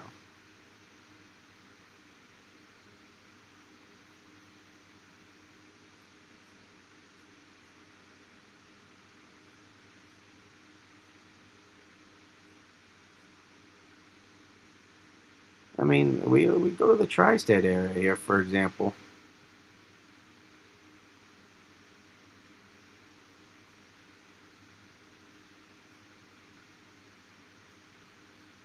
It's not bad. It's not bad. For me, it was good in January, but others. Yeah, I think it was decent. I mean, again, it is relative to my area, but I'm not just saying that for my backyard either, because I was technically below average in 2022.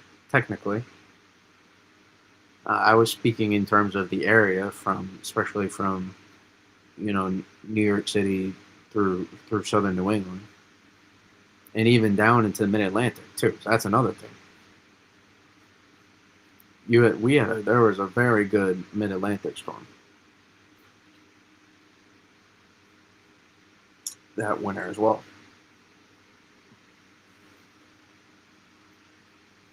There was one good February storm as well. Not major, but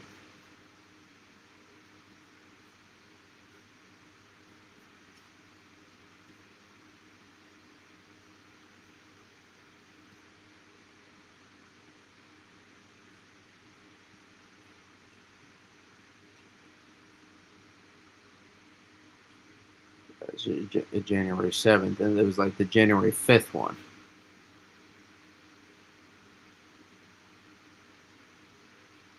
for the Mid Atlantic. And this was it right here, February 2022. All right, more 3 to 4 inch totals for, I guess, 3 to 6 along the southern Connecticut coast. But then, as you can see, almost all of eastern New England here was like 5 to 10 inches. So again, that's more relative to my area. But again, there was another one also, February 25th. But there's another one, more interior based,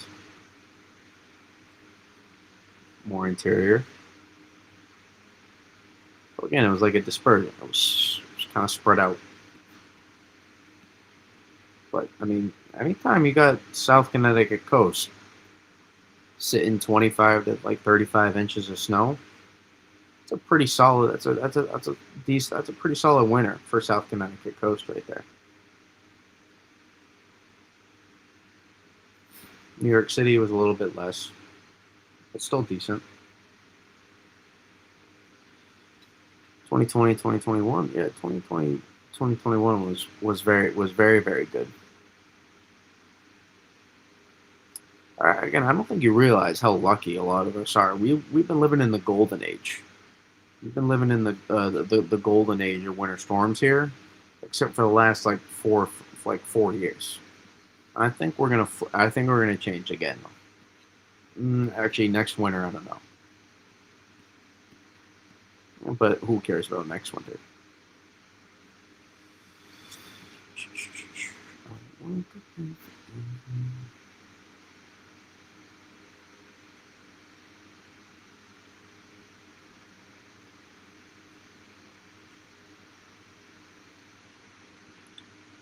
Here was October 30th.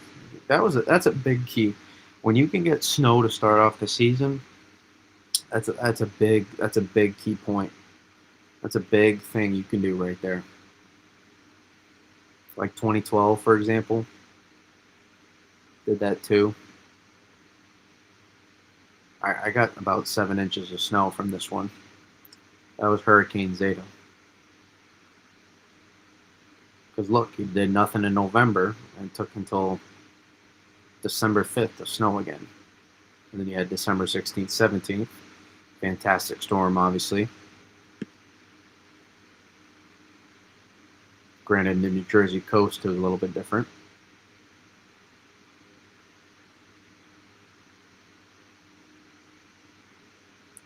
Then you had the February 1st blizzard, one we were talking about earlier.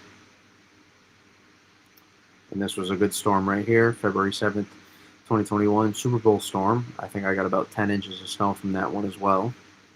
Very solid southwest flow event that many were forecasting to not do much. This was another muddle watching one right there. I backed off a little bit. I had to lean into a little bit, but I stayed relatively firm compared to others. February 18th and 19th. Vaguely remember this one.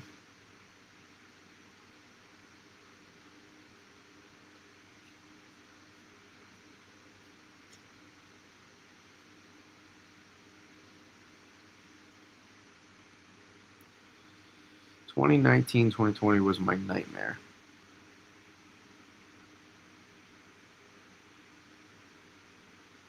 What's the winter looking like? Sorry, late to the party.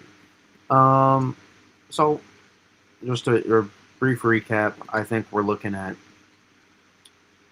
there will be several opportunities for snow to start December, first couple weeks, for the Northeast, at end of November, very last day of November into the first couple weeks of December.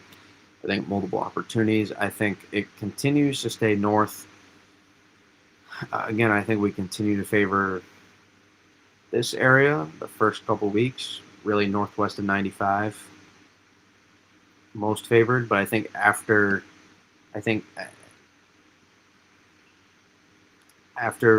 the November 30th to December 2nd time frame, I think that 3rd to 7th could allow for a little bit further south,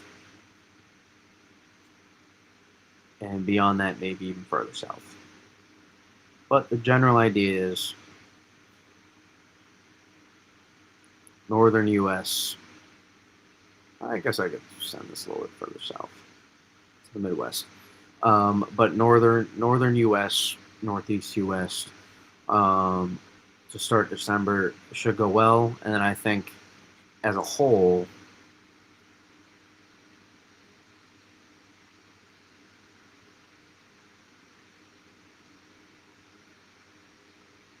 I think this area. I would Here's how I'll phrase it. I think there are many things. I think there are a multitude of things lining up to potentially allow uh, a colder and snowier pattern over the next 6 to 8 weeks. Beyond that, it's a little bit tricky, but I think there are some things lining up. Whether we convert actual setups, we'll only find out as we get closer. But I do think over the next couple weeks there are some setups to watch for that could very well produce winter storms across the northern and northeast U.S. Um, and I'm watching for some of those model biases to play into part and potentially line up with my thinking, and that could allow a battleground zone to set up across somewhere in the northeast, or maybe even the northern mid Atlantic as we evolve here.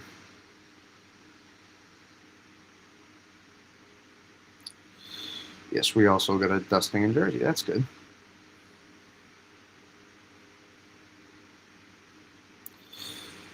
I still can't believe people on this app cancel winter before it has even begun. I don't look too much into it anymore. I just try to forecast what I see and go with it and know that there's so much nuance to this stuff, and it really humbles you. So as confident as it may sound at times, there's really an unknowing and an uncertainty to a lot of this stuff. So I try to keep an open mind to how things may play out on both sides of not getting snow and getting snow. I think that allows me to stay somewhere in the middle a lot of times. About Chicago,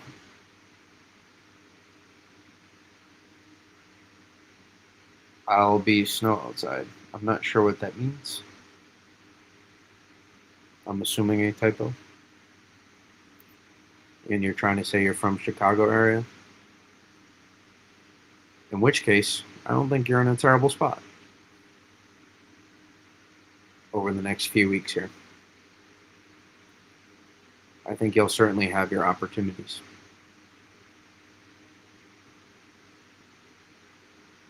Maybe not, maybe not major snowstorms, but at least snow events. Yeah. January 7th, 2022, overperformer for your area. Yep, that was another good one.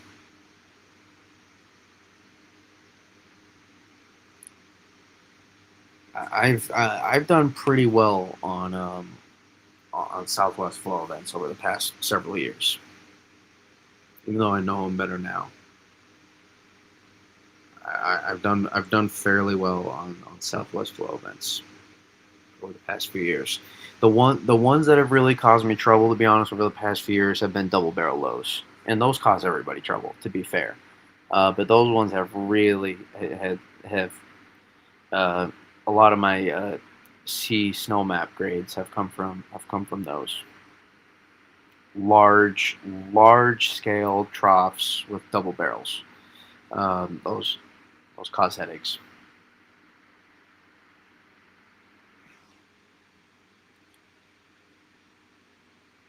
Thoughts on DC for December?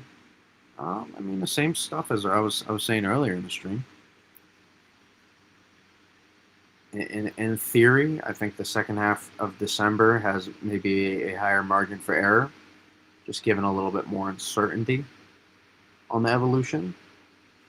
But you could certainly tap into things into mid-December as well. So um, depends on the exact area. Yeah, I think December for this really December for the Mid Atlantic and Northern Mid Atlantic could be as simple as whether or not you convert front end thumps.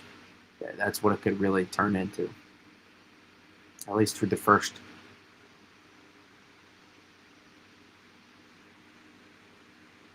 couple weeks of December, I'll say.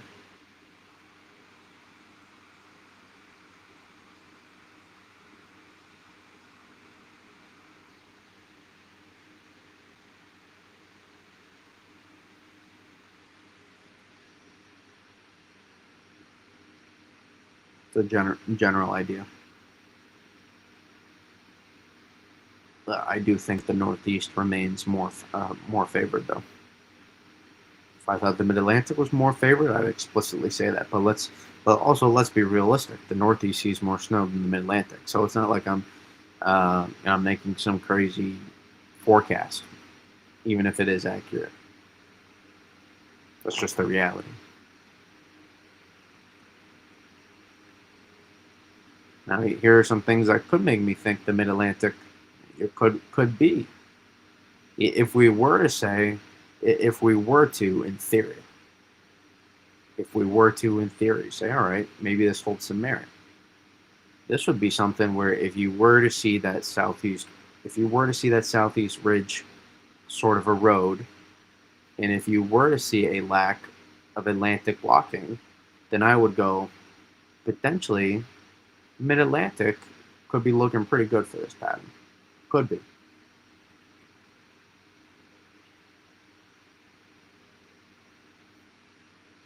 But then again, even if you do have a fast Atlantic, if you do if you were to get a 50-50 setup with stream separation, even if you had a positive NAO, lack of southeast ridging and Atlantic ridging, that would be a little bit suspect that you wouldn't have that you would get enough stream separation in the first place. But let's say you were, then that wouldn't mean as much for it's first for the stream. Then you would have to look further into the Northeast as well. So you just got to keep in mind there's all the different things that could play out.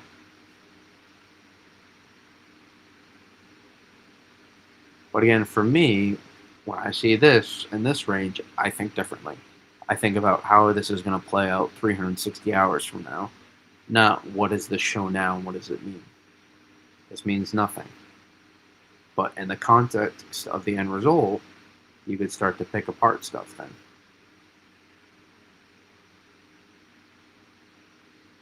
But when I see this, I think there are enough signs that relatively line up to how I think mid to late December could unfold.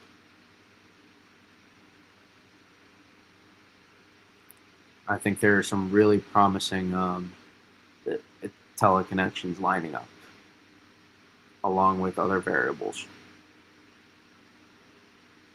in terms of pattern recognition, past in how past history.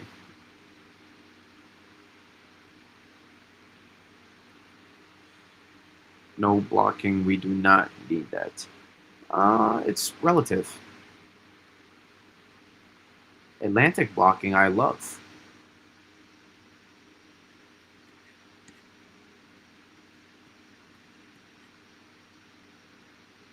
When I was saying blocking, I was talking more out here, which is something we could have used more of last winter.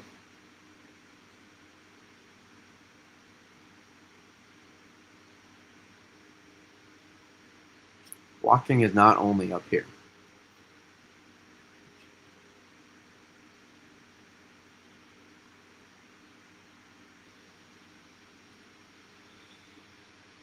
February 2013. Oh no, that would be fantastic.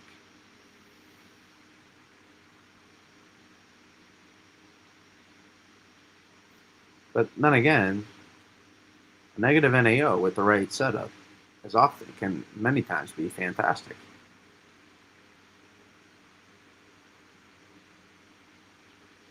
Negative NAO Southeast Ridge combo is a great combo, in my opinion. A great combo for Mid Atlantic and Northeast.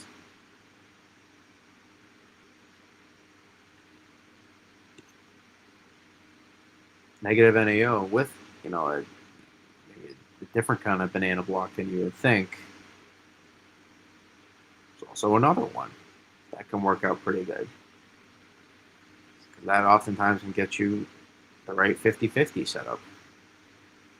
And as we know, 50-50 setups can turn into some high ceiling events.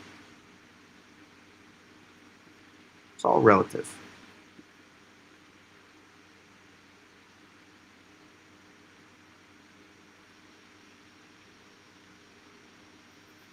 And that's the thing. A lot of people get in mind when they look at these ensembles and model runs in the longer range. They want to see like one specific thing. One, they want to see there's something they're looking for, and if they don't see it, then there's a reaction. But you just got to take what they give you and see what it could line up towards. And oftentimes, you might be missing something you're not even realizing.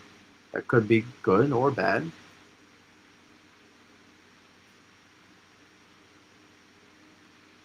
You just got to take stuff with a grain of salt.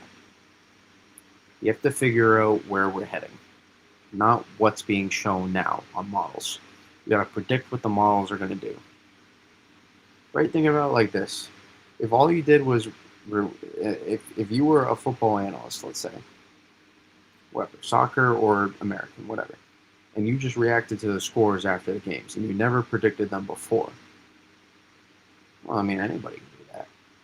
But if you're predicting the scores and you're predicting them well before the game, well, you're going to get a good amount of people to listen to what you're going to have to say, right? The same thing could be, you can apply this to here. Anybody can react to what's happening after. So if you're predicting what's going to happen and you do it well a lot, you're going to get enough people to start listening to what you have to say more. Now, again, you shouldn't just be doing it so that you get people's respect. You should be doing it because you generally want to figure out the right answer.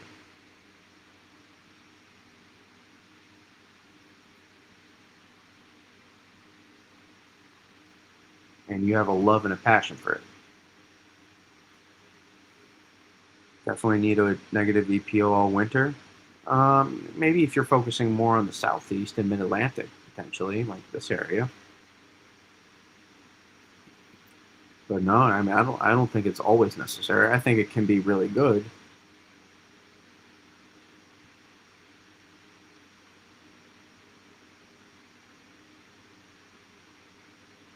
Well, I guess it's relative. You could, I guess I would say more of the PNA than EPO. And I don't want to assume if you were saying.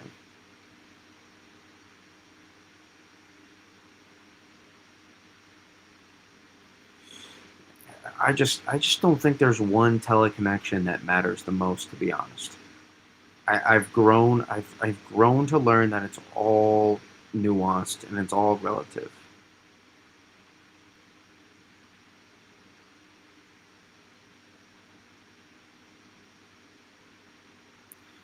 Like you can draw, like it's all, every setup is all relative. It's all relative. You can get snowstorms by dropping in massive troughs over the western U.S. You can. Is it as common for the southeast? No. But northern mid Atlantic, northeast, hell yeah, you can. Heck yeah.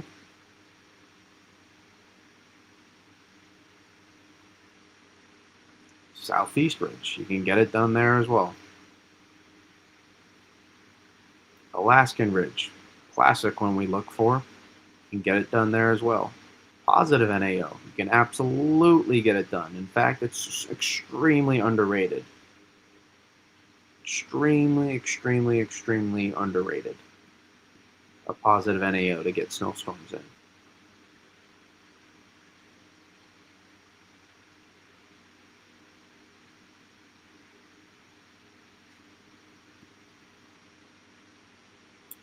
You can get snowstorms with significant North Atlantic blocking.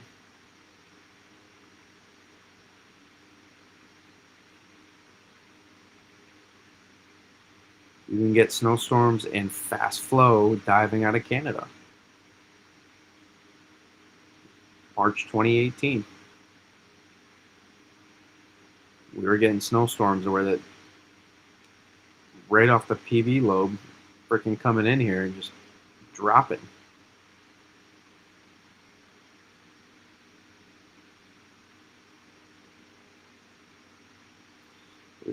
There's a bunch of different ways to get snowstorms, and a lot of people want to assume like there tends to be, like, in terms of probability, more times than not some certain things that can tend to show up, but I don't think you can look at it that way, in my opinion, at least for me, what I've grown to learn from my experience is there's many different ways to get snowstorms and snow events. So when something shows up, look at it for what it is in that context, not for what you expect it to be, if that makes sense. Try to figure out what the end result is, and that's where your best forecasting and your best analysis will come from,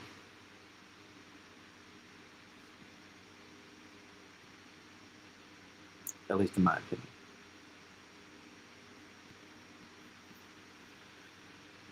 I mean, coastal Connecticut, you have a lot of different ways. Really, all that I just explained are applicable to applicable. Jesus, bit of a tongue twister for me. For the Mid Atlantic and the Northeast. Now, for the Southeast, a lot of times, yeah, a good west based negative NAO and a solid negative EPO, so that cold air kind of funnels and no southeast ridge is your best bet, so that you can either get a storm track. Heck, that not even gonna do it.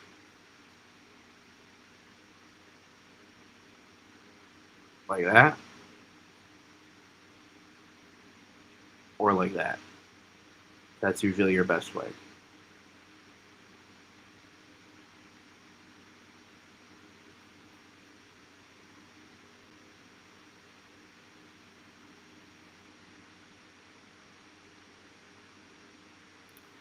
And so that's why they were able to pull off fantastic, because we had that. We didn't have Atlantic cooperation though, and that Atlantic cooperation does not matter for the Southeast. Us up here in the Northeast, in that exit region for storms, does matter more so,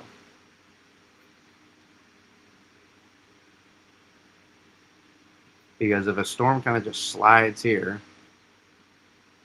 we get 3 to 6 inch events. We get 5 to 8 inch events. They're common.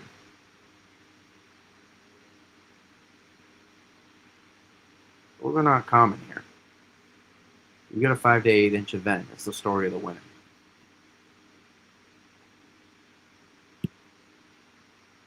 It's more margin for error for the Southeast and the South.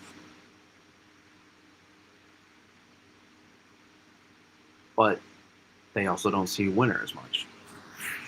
So it's perspective. All right, I think we're gonna call it there. I have to get some sleep, so I appreciate everybody for tuning in. Sorry to cut it so short. I'm sure some of you may have more comments, questions, but you can feel free to throw in the replies in the comments of YouTube and X, and I'll do my best to respond. Without further ado, I'll try to keep you updated. Maybe do a stream again or videos soon, but I want to get my thoughts out there. So I appreciate y'all tuning in. Until next time, peace.